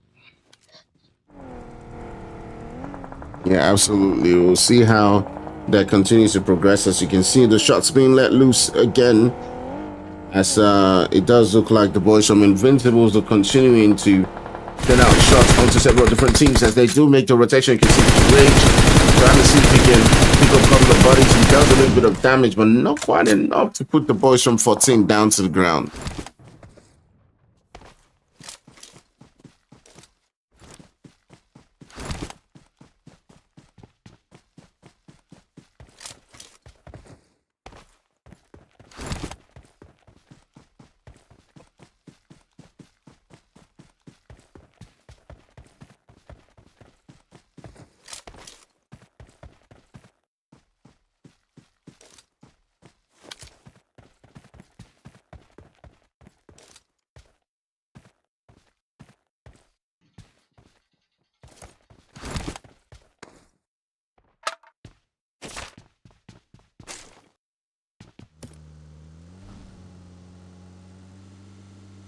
All right, Priest.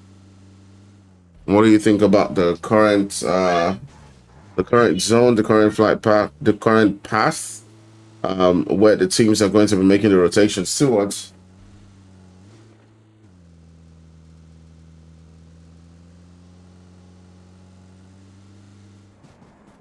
All right, guys. So we're already beginning to see some lovely action ensuing right here as the boys from 10-11 are making their own stand once again.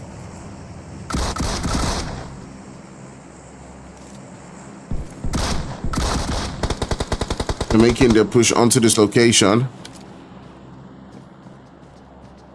looking to take out the boys from MOB.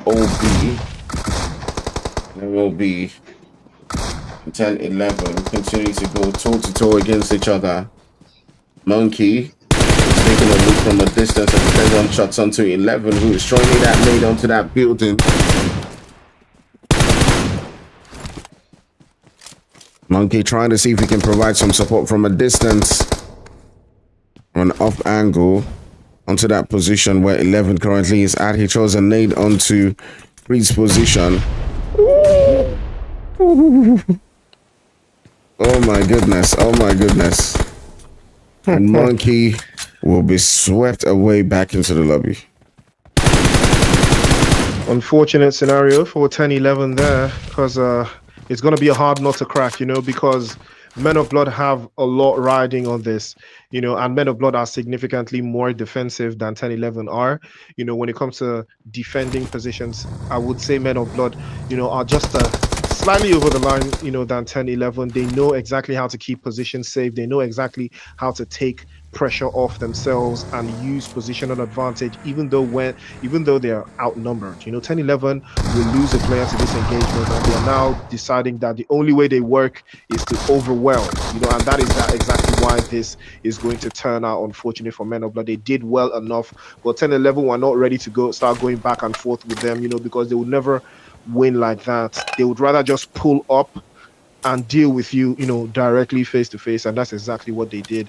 After losing one player, they didn't want to take that risk. But if they wanted to go, you know, compound to compound across, but they were not going to, you know, eliminate Men of Blood players like that. And they saw it immediately. And what did they do? They adapted immediately and said, oh, okay, we're not going to win if we do it this way. Let's just, you know, crash into that solo guy, 2 versus 1, make it difficult and wrap it all up. And that's exactly what they did, following through with the plan, and it worked. You know, it worked perfectly. If they had done that immediately, Monkey probably wouldn't have been sent back into the lobby, but it is what it is. Yeah, absolutely. Some, you know, quite interesting parts right there. But now we turn our sights onto 14th as they do try to see if they can rotate into what is quite a central position within that zone, but they're getting shot up from the boys from Dream Team, who are holding quite a good position too of their own. And everyone is trying to find that good spot to hold for now. 14th are holding what is an easy or a good position within that zone. 10-11 too has just a good spot currently occupied. Not too far away from them is the boys from Invincibles, who do look like they will be getting into something too as well of their own, as they come into quite close contact with the boys from Zen, and Rage will get dropped down and sent back into the lobby. Now the Invincibles are in quite a sticky situation as they are left with just 2 players. It is Paramore and Quilla. My goodness, what a time. What a time indeed. Invincible struggling here. They are outnumbered and in unfriendly territory here, but Paramole does have a fantastic line of sight. He might not be sent back into the lobby with the quickness. And Noddy's also coming out in the water. He has been spotted, and he will be dropped as well. Paramole absolutely cooking right now. Zenith Esports in trouble. Now the pressure is on. He's switched lanes, but Paramole is all by himself. He's taking damage from the backside, and it looks like Unsullied Army will be the team that pulls up to that position, but he does have a sight line onto that corner as well. Quilla can only provide that much He can only provide that much relief from pressure in that position. But if I was on solid army, I would full send Paramole right now and deal with him. Well, that's a beautiful shot, and a grenade right now would wrap it all up. But I think Paramole should have given him the intel. He should have told Quilla right now that this guy, I've dropped his HP. Push onto that position, take him out immediately. But I don't think that's a conversation they're having right now. This position is so compromised. Noddy is still knocked away. Mash has not been able to go all the way back because he is still in a threatened position. If he turns around, he's getting cooked by Paramole, but it's going to be a wrap either way, and that's the end. Quilla will put a stop to it immediately. And the Invincibles still continue to put the work in. 8 eliminations to the good. Unsullied Army tried to make it through, but 10-11 will put a stop to them as well. 8 eliminations. Top 8 teams. Absolutely masterclass performance yet again from the Invincibles. And they might just be running away with this one. And Invincibles have given us quite a spectacle in today's games as they continue to show and assert themselves in this particular game. They are being or living up to their name as they continue to show what they're capable of, as they've gotten 2 chicken dinners in today's games. But let's turn our sights onto another team that does need the points. They do need to continue to rack up those points as they're trying to breach into that spot within that zone that's currently being held by the boys from RSG. Danny Brown and Cole are doing quite as much to keep them at bay. They had taken down Zella, and the revive has been able to come true, but the zone's pulling up too as well right now. In just about a few seconds, less than 5 seconds actually, the zone's going to start to make that shift, and the boys from Cole have got to make the move into that spot. But RSG have them on their line of sight and are currently keeping them at bay. Keeping them at bay is right. Cole, it's going to be a hard one for him to breach, though. That guy's just right outside. And I don't see Cole surviving this one at all. Not without a vehicle. It's going to be a hard one for them to deal with. Zella has been picked up, but I think dealing with RSG head-on is not going to be ideal. If they have a vehicle, that's the only way they get out of this unscathed.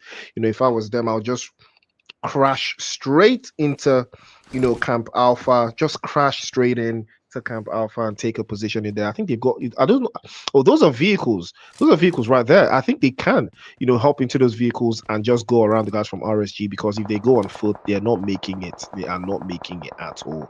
And yeah, it's all about awareness. They just need to be aware, slightly more aware of where they want to play from. I would rather they, just go around the guys from RSG. You can see Nye is just prancing around. He doesn't even know what they want to do. He doesn't even know. Oh, that's a nice shot. But again, this doesn't favor Cole. It doesn't favor them at all. It's unfortunate. But actually, things might have just turned around here, because that grenade from Knight wraps it all away somehow. Now Cole might survive, but again, inside of one vehicle. This is again one of those things. Why are you in one vehicle? Why are you using this side of the map? Again, so many questions asked. So many questions asked. I would expect them to start making a rotation towards the area of Camp Alpha instead. Now they might just run to the guys from Last Siege. It's not going to be ideal for them. Can they take on Last Siege? It's not looking likely. There's too many hours and corners to hold through. But Knight, again, circles inside. Zella's going to be the first to go down. He's dropped away. But another opportunity to hold on. Torrid will be dropped. Beautiful stuff from Vivi.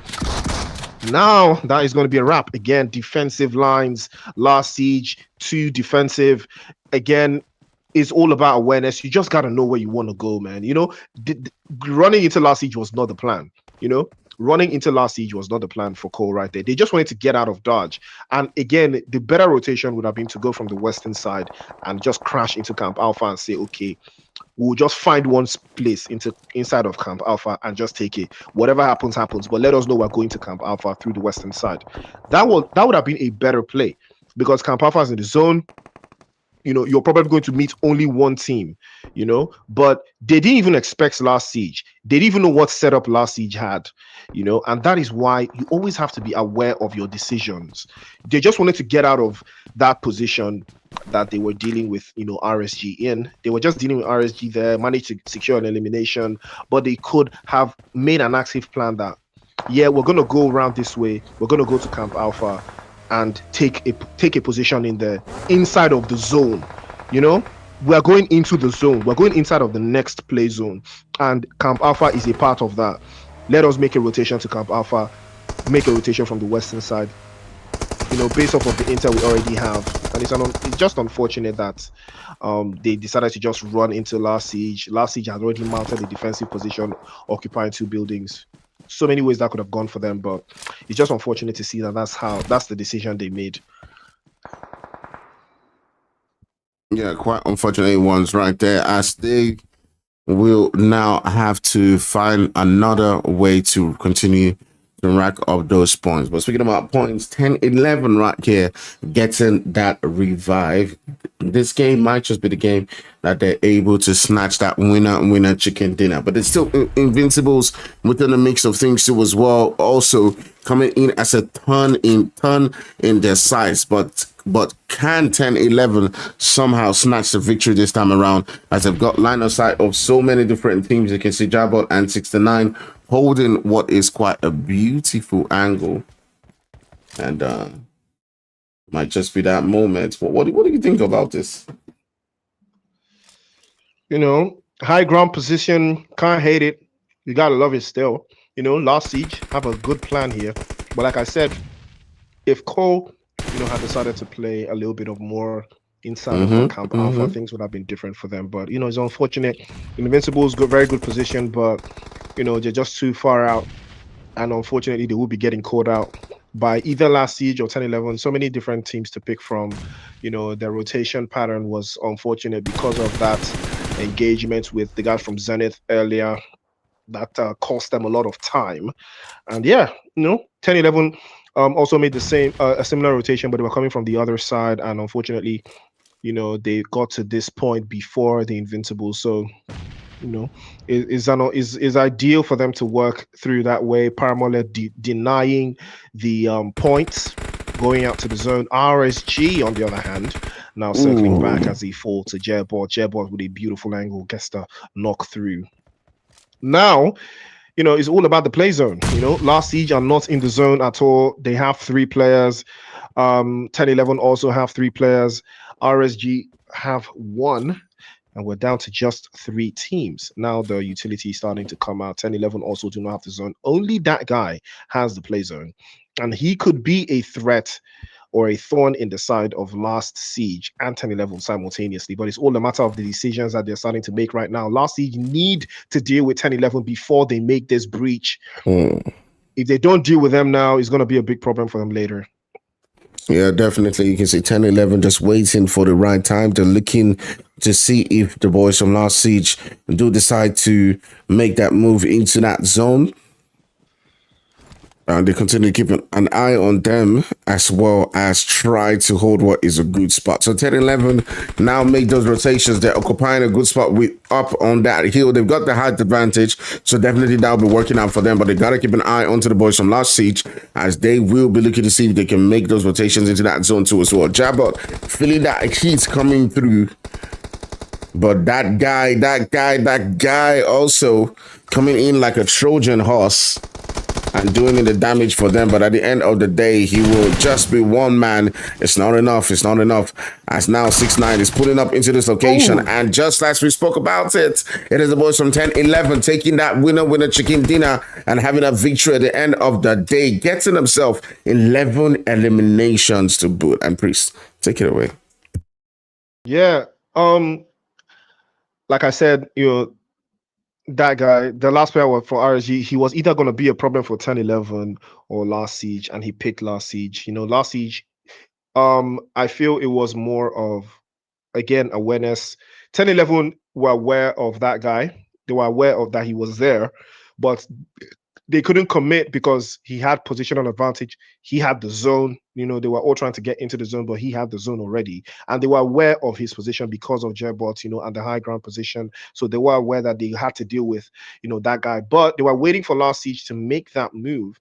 And the moment that move was made, you got to respect 44 Boogie, though. He put in work, he put in work, a lot of work there, and sent a couple of shots to 10-11 to force them back, and that was the moment that if they were aware of that guy, they would have been ready for him. He took 2 players down from last siege. They were not expecting him. If they were expecting him, they would have tossed a couple of smokes, to shield 10-11 from getting an engagement on their position, but unfortunately, probably didn't have any smokes or something. But I think they should have, after eliminating the guys from Cole from that breach, I think they would have packed a couple of smokes just to get themselves ready for the next phase of the circle. If they had, because there's something we talk about. There's offensive smokes, there's defensive smokes, and offensive smokes are smokes that are designed to keep your opposition from taking the initiative. They're used to blind your opposition, so they can't see you. It's not defensive smokes are used to hide your own position, but offensive smokes, you send those smokes like grenades just to hide, to make it difficult for your opponents to see you while you make your move. So that's something last siege should have learned. Send a couple of smokes towards that position where 10-11 are going to come from, and then make your move and deal with that guy, but they were not aware of that guy. So, that's why they pay the ultimate price. But magnificent work from 10-11 again, putting in the work. 11 elimination and chicken dinner. Gotta love it. Last siege, second place with 4 eliminations. RSG in third place. That guy turning up with 6 eliminations. Invincibles in fourth place with 9. Big moves from Quilla. 6 from Quilla, turning up the heat. And they continue to impress. Aura in 5th place with 4. 14th Gaming in 6th place with 4 as well. Dream Team in 7th place with 6.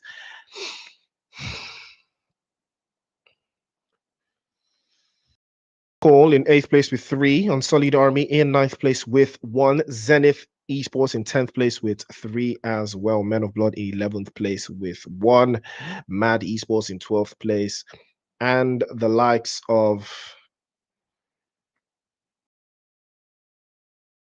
Mavericks in 13th place with 1, 4 Portions in 14th place with 1 as well, Gods of War in 15th place with 2, and Afro Esports in 16th place with 2. Ladies and gentlemen, 3 games down, 1 more to go, and the action has just been outstanding. 10-11 Invincibles, last siege, everybody putting in work, everybody being very, very active. We're about to head into the final game of the night, so let us stay ready. Let's stay active, ladies and gentlemen. It's a Nigerian Pro League Season 7. It's the Rain Split Finals, and we'll be right back with the final game of the night. Do not touch it.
body, he put him out. Fall of time.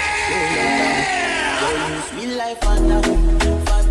If I tell you, say I love you, all day for me, yanga. Oh, yanga. Not tell me, no. Whoa. You gon' give me your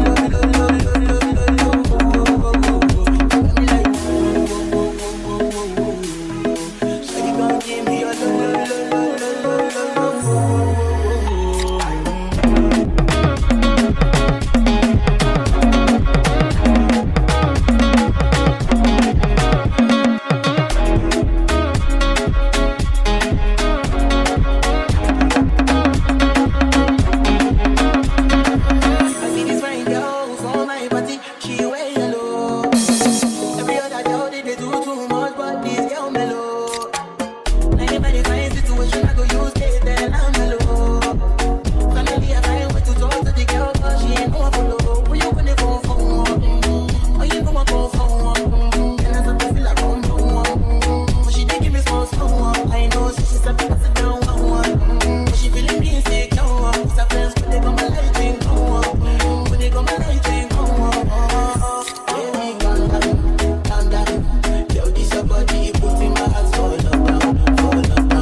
The banger, the banger, the banger, the banger. Put on your dancing shoe tonight, yeah.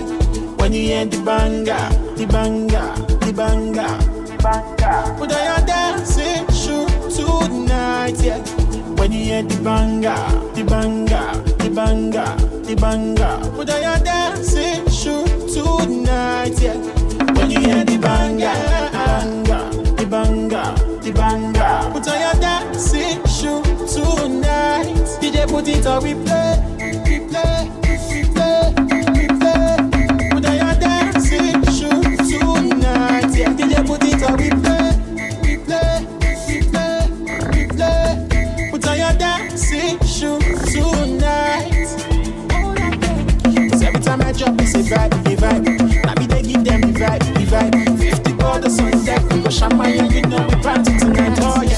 Every time I drop, it's a vibe, a vibe. Now me they give them the vibe, the vibe. 50 bottles on deck, we go champagne, you know we party. When you hear the banger, the banger, the banger, the banger. Put on your dance.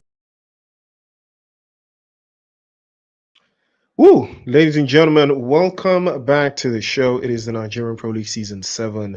It is your boy Priest, and I'm here with Fire as well in the background, running all of this action you see before you. We are in the finals, final day, final match of the day. We're heading straight into Miramar any moment from now, but we've had a very, very eventful day. First back-to-back chicken dinner, courtesy of the Invincibles, putting up very strong numbers today. They have been absolutely fantastic and phenomenal to watch out for. 10-11 as well, getting their first chicken dinner in Sanhok. RSG also putting in the work. They did also do very well in Sanhok yesterday. They got a chicken dinner in that Sanhok game as well. So we are starting to see, the patterns are starting to fall into place. Yeah, we love to see it. Finals. I don't know much of how it's looking for the other teams, but I can tell you this. The grand finals leaderboard is going absolutely crazy. I just saw a draft after this match. I just saw a draft of it right now, and it's looking absolutely insane. So many changes have happened, over the course of just one game. So, two teams that were in the top 10, they're no longer in the top 10 anymore. They've been overtaken by another set of two teams. So it's absolutely crazy right now. And yeah, I'm seeing it. I'm understanding it, and hopefully, it will yield something. It will yield something. But ladies and gentlemen, yeah, final map of the night. We're about to see who's going to top off Miramar. Invincibles, this is one of their stronger maps, and the fact that they have had back-to-back amazing games so far, can they put in work in this final map? Well, we're about to find out. Looks like Core and Zenith will be locking horns again, just like we saw in match 1 today.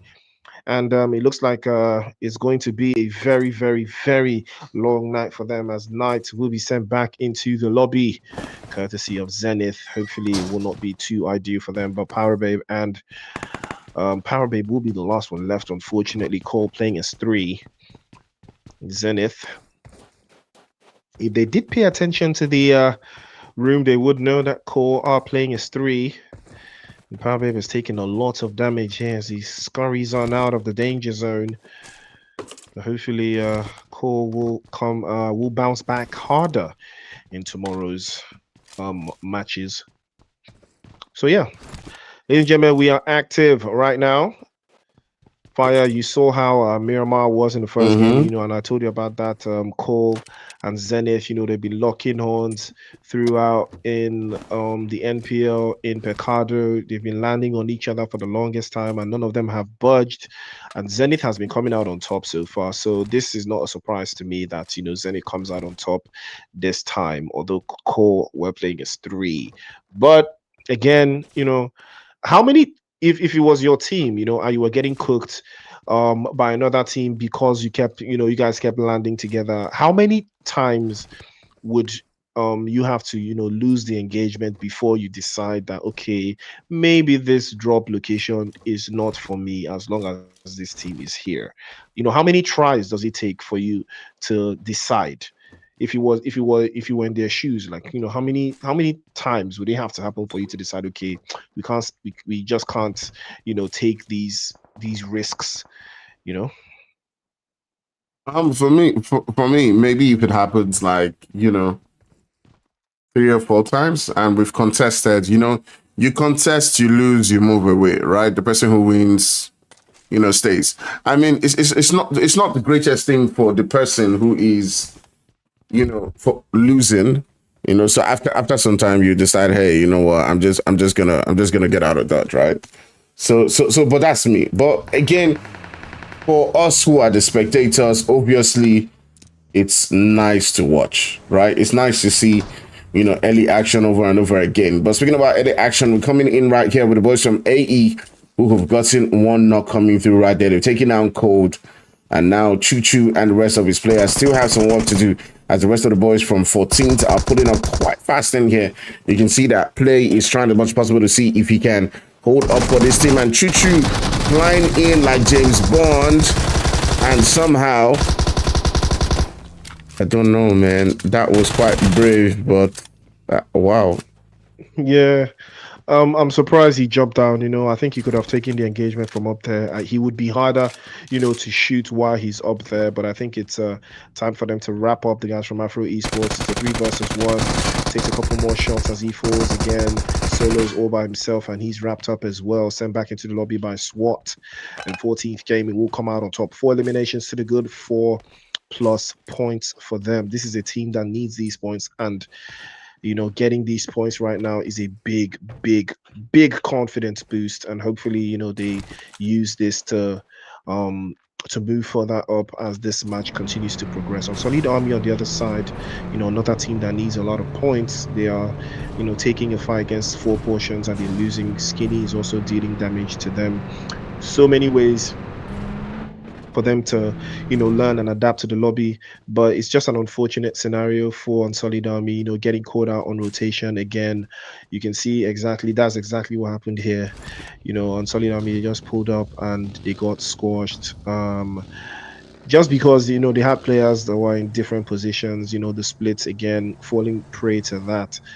Don't always love to see it, you know, when it doesn't work out, but it is part of the strategies. Interesting zone we've got. Mad Esports might run into Zenith or Aura, you know, deciding on how they make their rotation. But, you know, we talked about Mad Esports and how tactical they are. They are very, very tactical. They love to be in the better positions. They don't necessarily like to catch teams on rotation. That is not their style. They like to be in a very good position inside of the zone.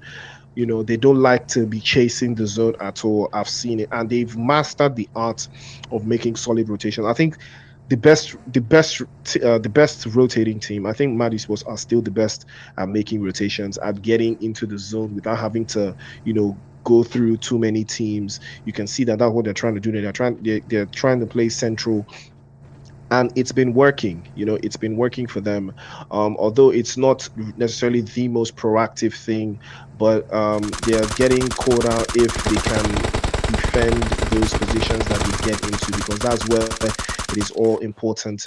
When you're a team that likes to play, center of the circle or maybe a little bit central, you know for a fact that it's going to be a resource burner. You're going to be burning a lot of resources, keeping teams away from converging on your position. You're not going to get a lot of time to loot, because you're prioritizing the zone instead of prioritizing engagements.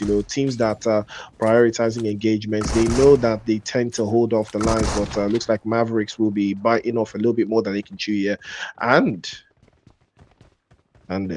looks like Peachy is back in the cut. And he's already started to get active now. 3 eliminations to the good. And we are about to see something special here, Fire.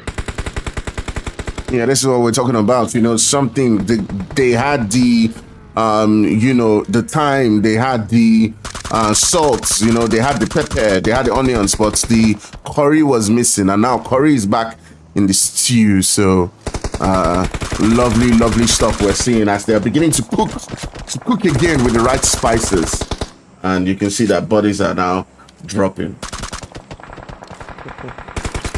Bodies are dropping indeed, and there's going to be a lot of I don't know, there's going to be a lot of drama, and there's a lot of technicalities to how these teams are going to make their plays here. 4 Portions getting active again. Hopefully we're about to see what that means for them. But yeah, we're going to be on the lookout for Peachy to see what he's going to bring to the table coming into this game. We can already see he's getting active. 10-11 on the other side as well, putting the work down against the guys from last siege. Biggie falls victim again to a couple of shots, and that's going to be the first body being caught. And it looks like 4 Portions in trouble right now, as they will be losing 2. Hove and Skinny will fall.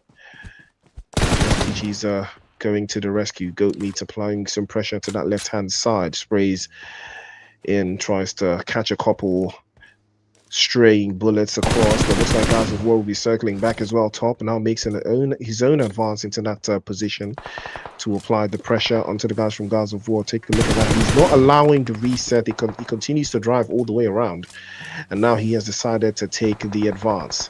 2 bodies into the corner. Grenade from top. If he lands this perfectly, might get the job done. He launches it, and he does connect. Hole falls. Goat Meats is very low on HP, and he might get dropped off. Guys of War, overwhelmingly beautiful position from them, and that one will connect. Top again catches him off guard. Peachy immediately returns fire, and that is what Guys of War have been missing. But can they apply the pressure continuously?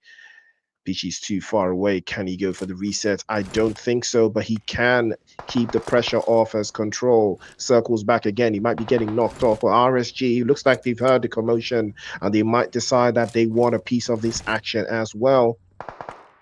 We're about to see, is this a possibility? Peachy's charging that grenade, and that guy might be in trouble here if it connects. He's hurt, he's dropped.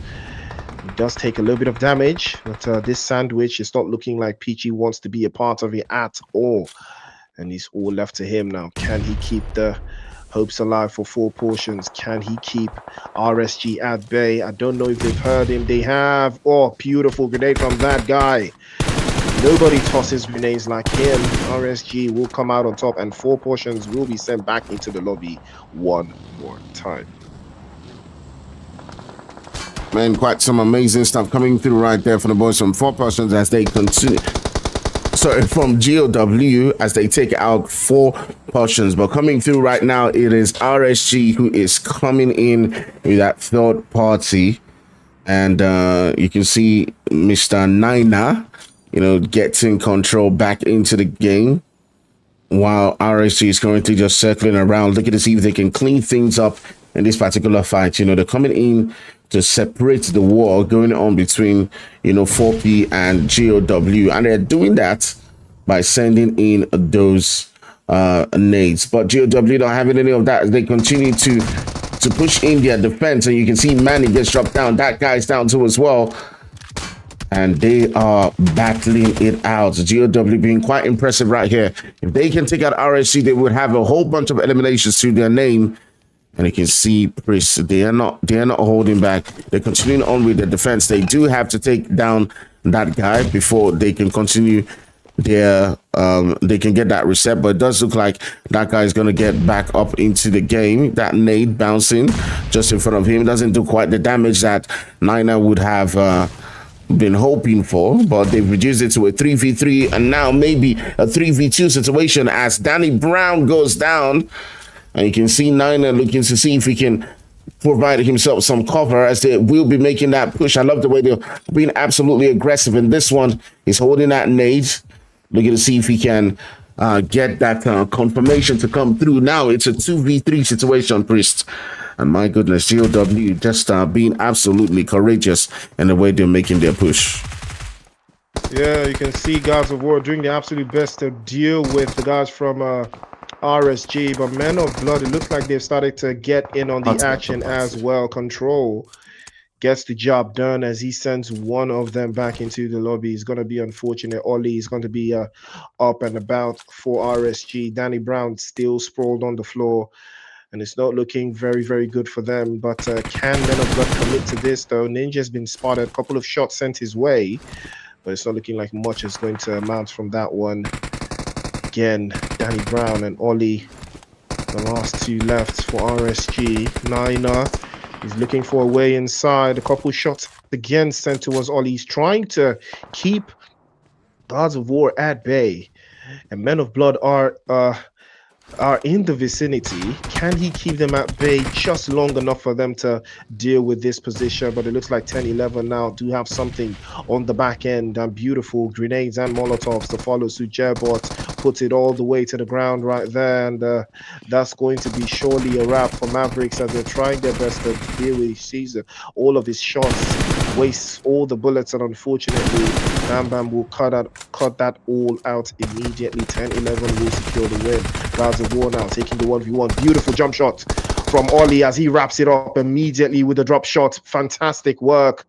And Gods of War getting absolutely railed by Men of Blood and the RSG combination, but that grenade from Creed will cut it all out immediately. Now we're down to just one left for Gods of War. 11 now makes the play.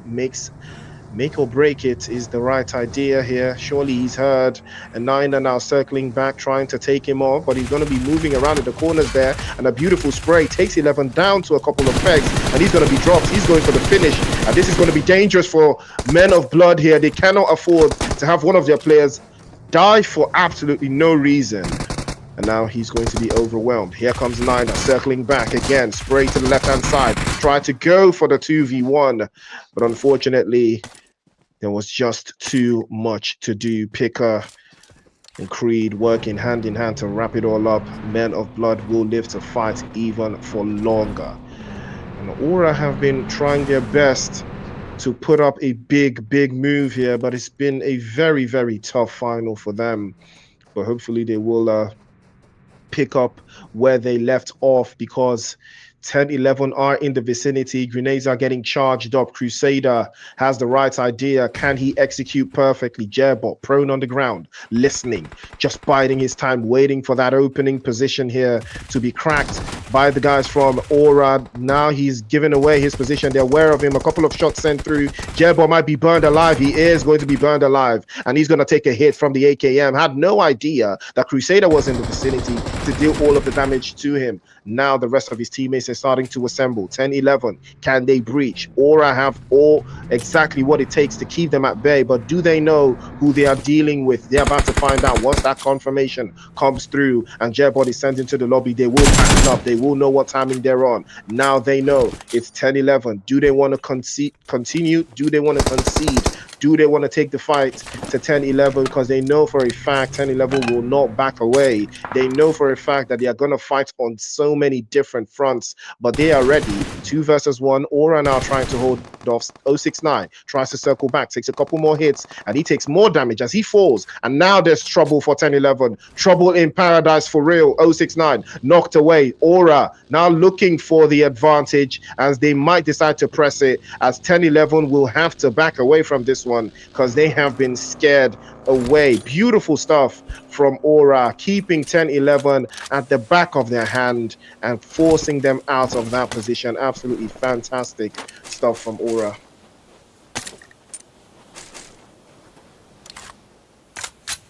Man, great stuff right there as 10-11 are forced to just retreat away from that particular one, leave to fight again later on in the game, as Aura just getting a couple of eliminations to their name right there. We're curious to see how things continue to play out. Monkey on the other end, you know, just has rotated quite a way, stayed out of their line of sight. They've got him a spot within that zone, and it looks like Aura is just gonna rotate away and focus on getting a good spot within that zone. It's all about the zone. It is all about the zone. The right positions, the right calls, the right ideas is all about the zone and all about the executions. Remember, ladies and gentlemen, this is the Nigerian Pro League Season 7, the Rain Split Finals. The top 3 teams will walk away with some prize money and the MVP. So we all know that that is where we are gathered here today. We are gathered here today to see who is going to walk away with that money. Remember, Invincibles have not, I don't think they've gotten too active in this game. They've just been chilling. You know, they've just been gathering intel. And that is one of the teams that we know we got to keep an eye out for. They know exactly how to play Miramar. They know it like the back of their hand. So teams need to be wary of them as well. 30 seconds until the play zone starts to make the moves, and it's going to be a big perk if they are able to secure yet another chicken dinner. As 10-11 also repositioning and getting into a better spot, moving themselves just behind a couple of more teams there. Looks like Aura and 14th Gaming will be locking horns. Couple more shots in. So Dream Team now have been spotted as well. Foul play, or rather play from 14th Gaming. If he doesn't indulge in any foul play here, he might be able to secure some more eliminations for 14th Gaming, but it's not looking likely. I think they should prioritize the play zone.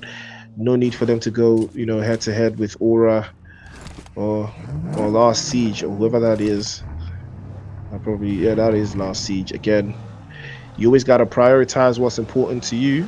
You know, they've secured 4 eliminations.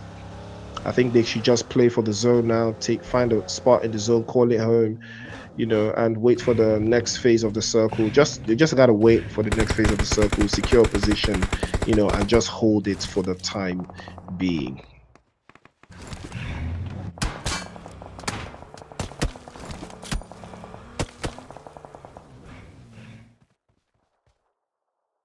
All right, everyone's making the rotations now, trying as much as possible to see if they can get what is a good spot within that tight zone. It's quite an open spot for now. As you can see, Zen is currently occupying the position right there, and the boys from Invincibles are also trying as much as possible to see if they can make the rotations coming through to sneak into that spot. But the rest of the teams are all the way up in that northern region, continuously fighting it out and battling for who is going to reign supreme and go into that zone.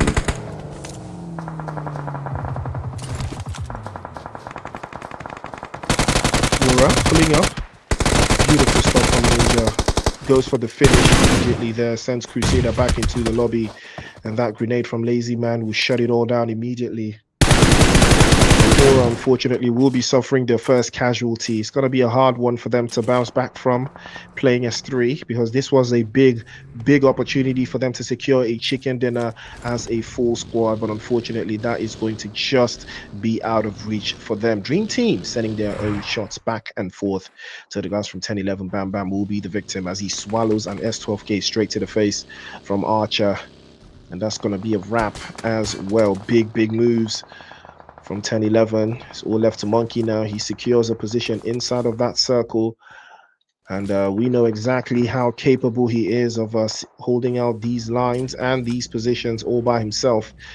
So that position that he's picked up most likely is going to yield something for him going forward. But we're about to see what that means. Lazy Man does have at the bounce from 14th Gaming in the vicinity as well. It's a 3 versus 2. Can they commit? Jump shot from 24K, and he immediately sends it back into the lobby. Couple more shots from Daunt, and 2 bodies might be getting dropped here. It's tricky, almost made it happen, but the play zone surely will claim all of the bodies, and Aura made the wrongest call. They had no idea that there was a player from 14th inside of the zone, and beautifully done.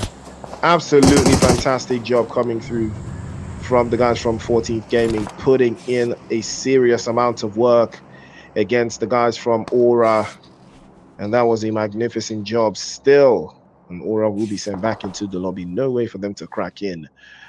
And 24K putting in a lot of work to make that a possibility. Absolutely fantastic. Top work from 14th Gaming. This might be their best performance yet. And now we're about to set our sights into the final couple of phases of the next circle. Zendaya sends a grenade to Zendaya. We'll take a look at that. Monkey continues to lock in as he puts in some work to shield his position against the guys from the last player from 14th Gaming. Zenith now trying their best to find something inside of this position again, but that's a beautiful line in. Quilla gets dropped, but you gotta respect it. Mad Esports also in the vicinity to apply more pressure, and now the grenades are starting to go out. Invincibles not having the best start here. Quilla has been sent back into the lobby. They need to deal with Mad Esports. They need to deal with Zenith as well. There's too many teams in the area to deal with, and Invincibles have not been able to pick up the slack. A chicken dinner is the only form of success for them right now. Paramole charging a grenade, and this grenade might be able to get the job done for the Invincibles. Unfortunately, it's a couple of inches shy. 14th Gaming finally discovered by Mad Esports, sent back into the lobby again.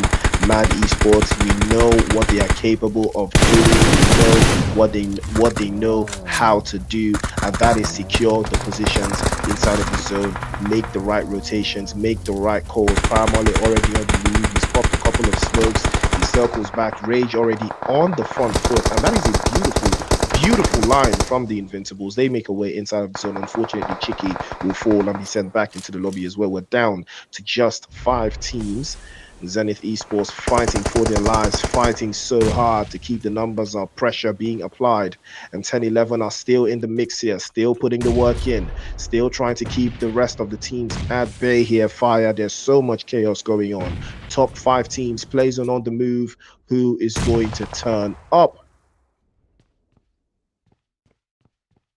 Yeah, absolutely amazing stuff coming through as we've seen them battle it out, but no one's talking about this man right here who has been holding his own down so far.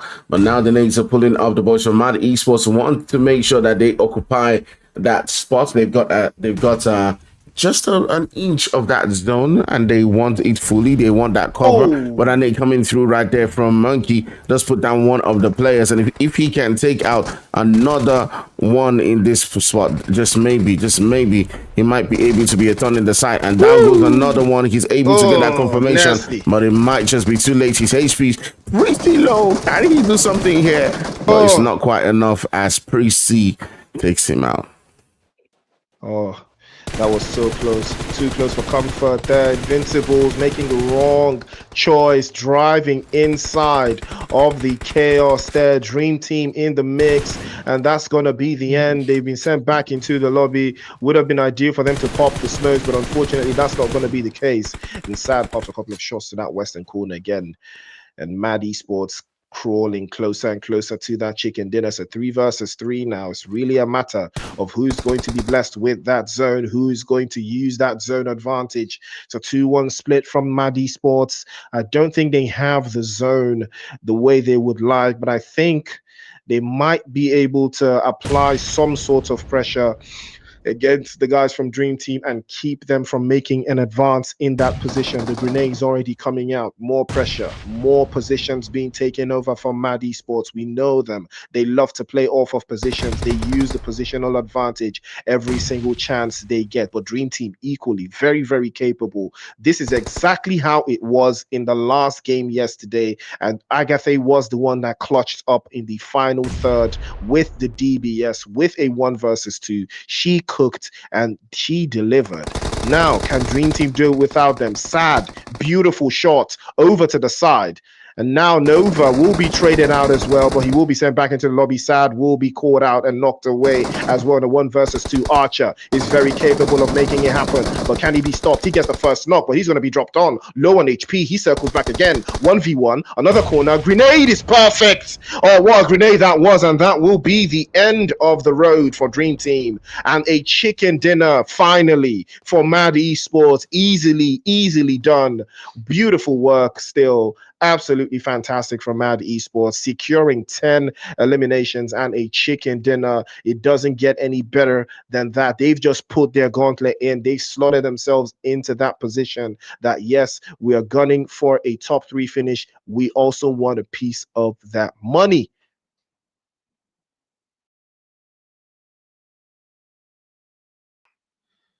Woo. Second place, Dream Team with 3 eliminations. Invincibles clutching in third with 1 elimination, 10-11. In fourth place with, I believe that was 7 eliminations. Zenith in fifth place with 4. 14th Gaming in sixth place with 5. Last Siege in seventh place. Crusader and the rest of the guys from Aura in eighth place with 8. Men of Blood in ninth place with 4. Gods of War in 10th place with 6, RSG in 11th place with 2, Mavericks in 12th place with 2 as well. Unsullied Army in 13th place with 1, 4 portions in 14th place with 3, Afro Esports in 15th place with 1, and Cole in 16th place. What a game that was. Mad Esports turning up the volume just a little bit for those at the back to hear, because like the numbers we saw statistically over the 2 splits, Mad Esports are still, based off of stats, Mad Esports are still roughly the best team, based off of stats though. They're still the best team in the NPL so far, based off of stats. Just based off of stats, so they're the best team in the NPL so far. So we love to see, because their style of play, like I said, it's very high IQ. It's very, very clean. It's not messy. It's not grimy. Like the stuff that we're used to seeing. It's very clean. The way they rotate, the way they move is very, very crispy.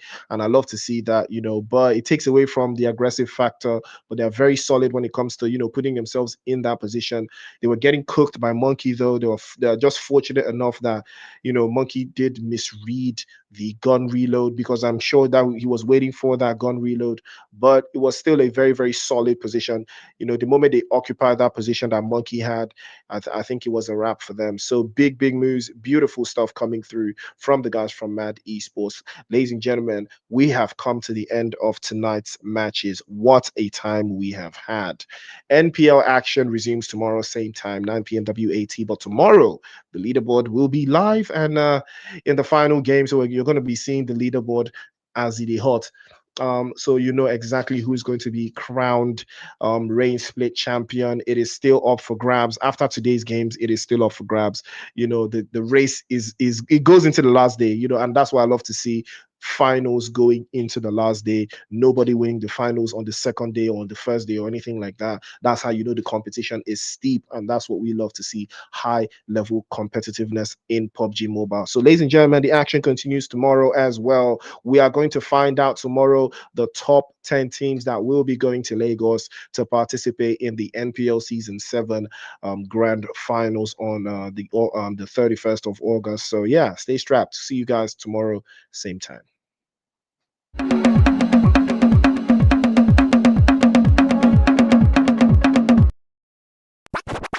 Another banger, baby, calm down, calm down.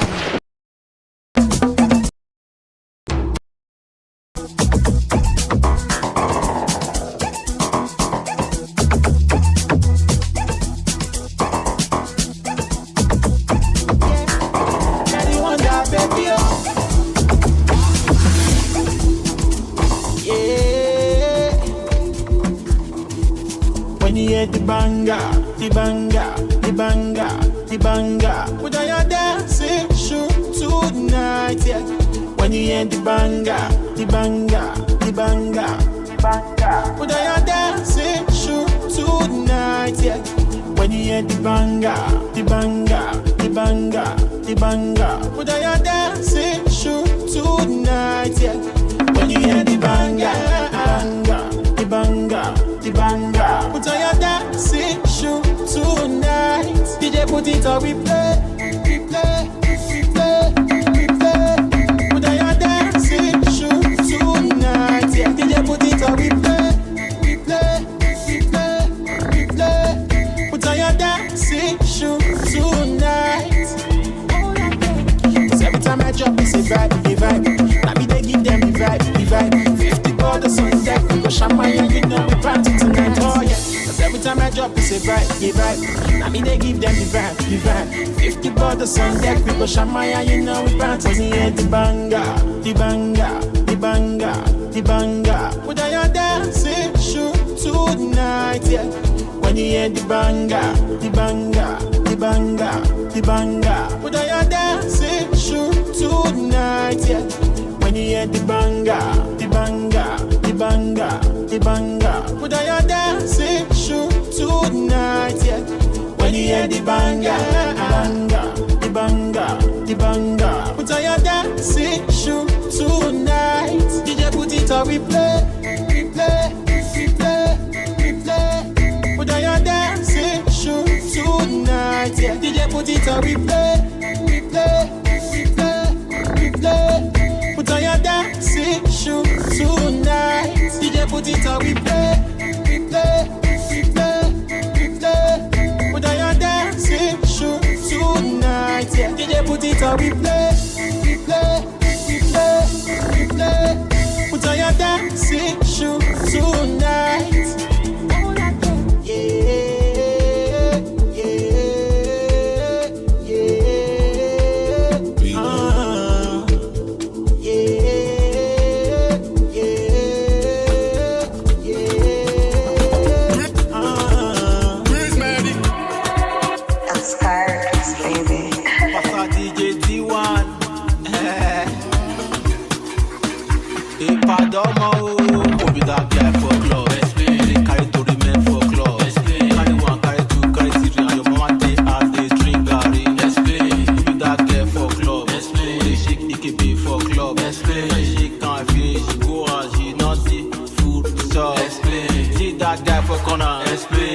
Do you know who I be? Women matter, if you give them bros, I beg, I go explain. Remember that guy for area? When they shot, I go fuck you up. Last night up, our boy still go later. Fuck him up. Everybody make what I play. I say make all nice play. Anybody join me, I beg them now. Make it explain. Everybody make what I play. I say make all nice play. Anybody join me, I beg them now. Make it explain. As a man just coming up. Say money die for us. I tell her make it come on, make it come try, explain. Yeah, like big, yeah.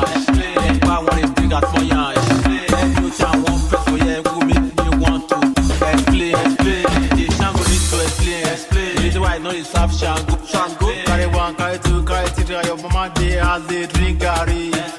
Everybody make her explain. I say make her explain. You put on explain, no. Everybody make her explain. I say make one explain. Everybody jam you and beg tell her make him explain. Everybody make her explain. I say make one explain. Everybody jam you and beg tell her make him explain. I just can't need to explain. No berry need to explain. I know Jerry Jeron, Kira Muji need to explain. The Abigi need to explain. DJ James need to explain. Explain. Gay. Superstar DJ T1. T1 Sashi. Sky Record baby. Gay. You see your body go bust your oh yeah. Baby oh my lady oh. Because the way that you shake your uku my baby you must come. Oh yeah make you shake it to your baba. Oh yeah rock bottom make you no go give me your bala. Atikuleke make you give me balance size scatter your back. Oh yeah I must be all over. Oh yeah rikbata you to the sky. One bottle of Togo yaro. My baby from Colorado. Yellow CC my odora. Body dey up to your temper. Amaka body sweet pass of the back. Okay, muteka kiwa kosaka. Shana wale I'ma get you want me to work. She don't see me for telly. She start to call me baby. Fire day your body, oh. Take am easy, shorty, oh. Make I chook your socket. Money full my pocket. Shorty, oh. My body, oh yeah. The moment I see you now, up left out. Lady, oh, my lady, oh. Whoa. This your body go bust your oh yeah. Baby, oh, my lady, oh. Because the way that you shake your uku, my baby, you must conquer. Oh yeah, make you shake it to your baba. Oh yeah, rock bottom, make you no go give me your pala. Achukuleke make you give me balance size, scatter your baka. Oh yeah, I must to be all over. Oh yeah, rikbata, you to the shakara. Bottle of Togo yaro. My baby from Colorado. Yellow CC my odora. Body dey up to your temper. Ayo, go. This your me this ghetto. It make me to push it. Baby make a top be up my mom. My medulla reset. After this one I go repent. If it too much I go fly pencil. Rakbata this girl. This girl you want kill your blood. Because the way that you shake your uku, my baby you must come. Oh yeah make you shake it to your baba. Oh yeah rock bottom make you no go give me your bala. Achukuleke make you give me balance size scatter your baka. Oh yeah I must be all over. Oh yeah rikbata you to the shakara.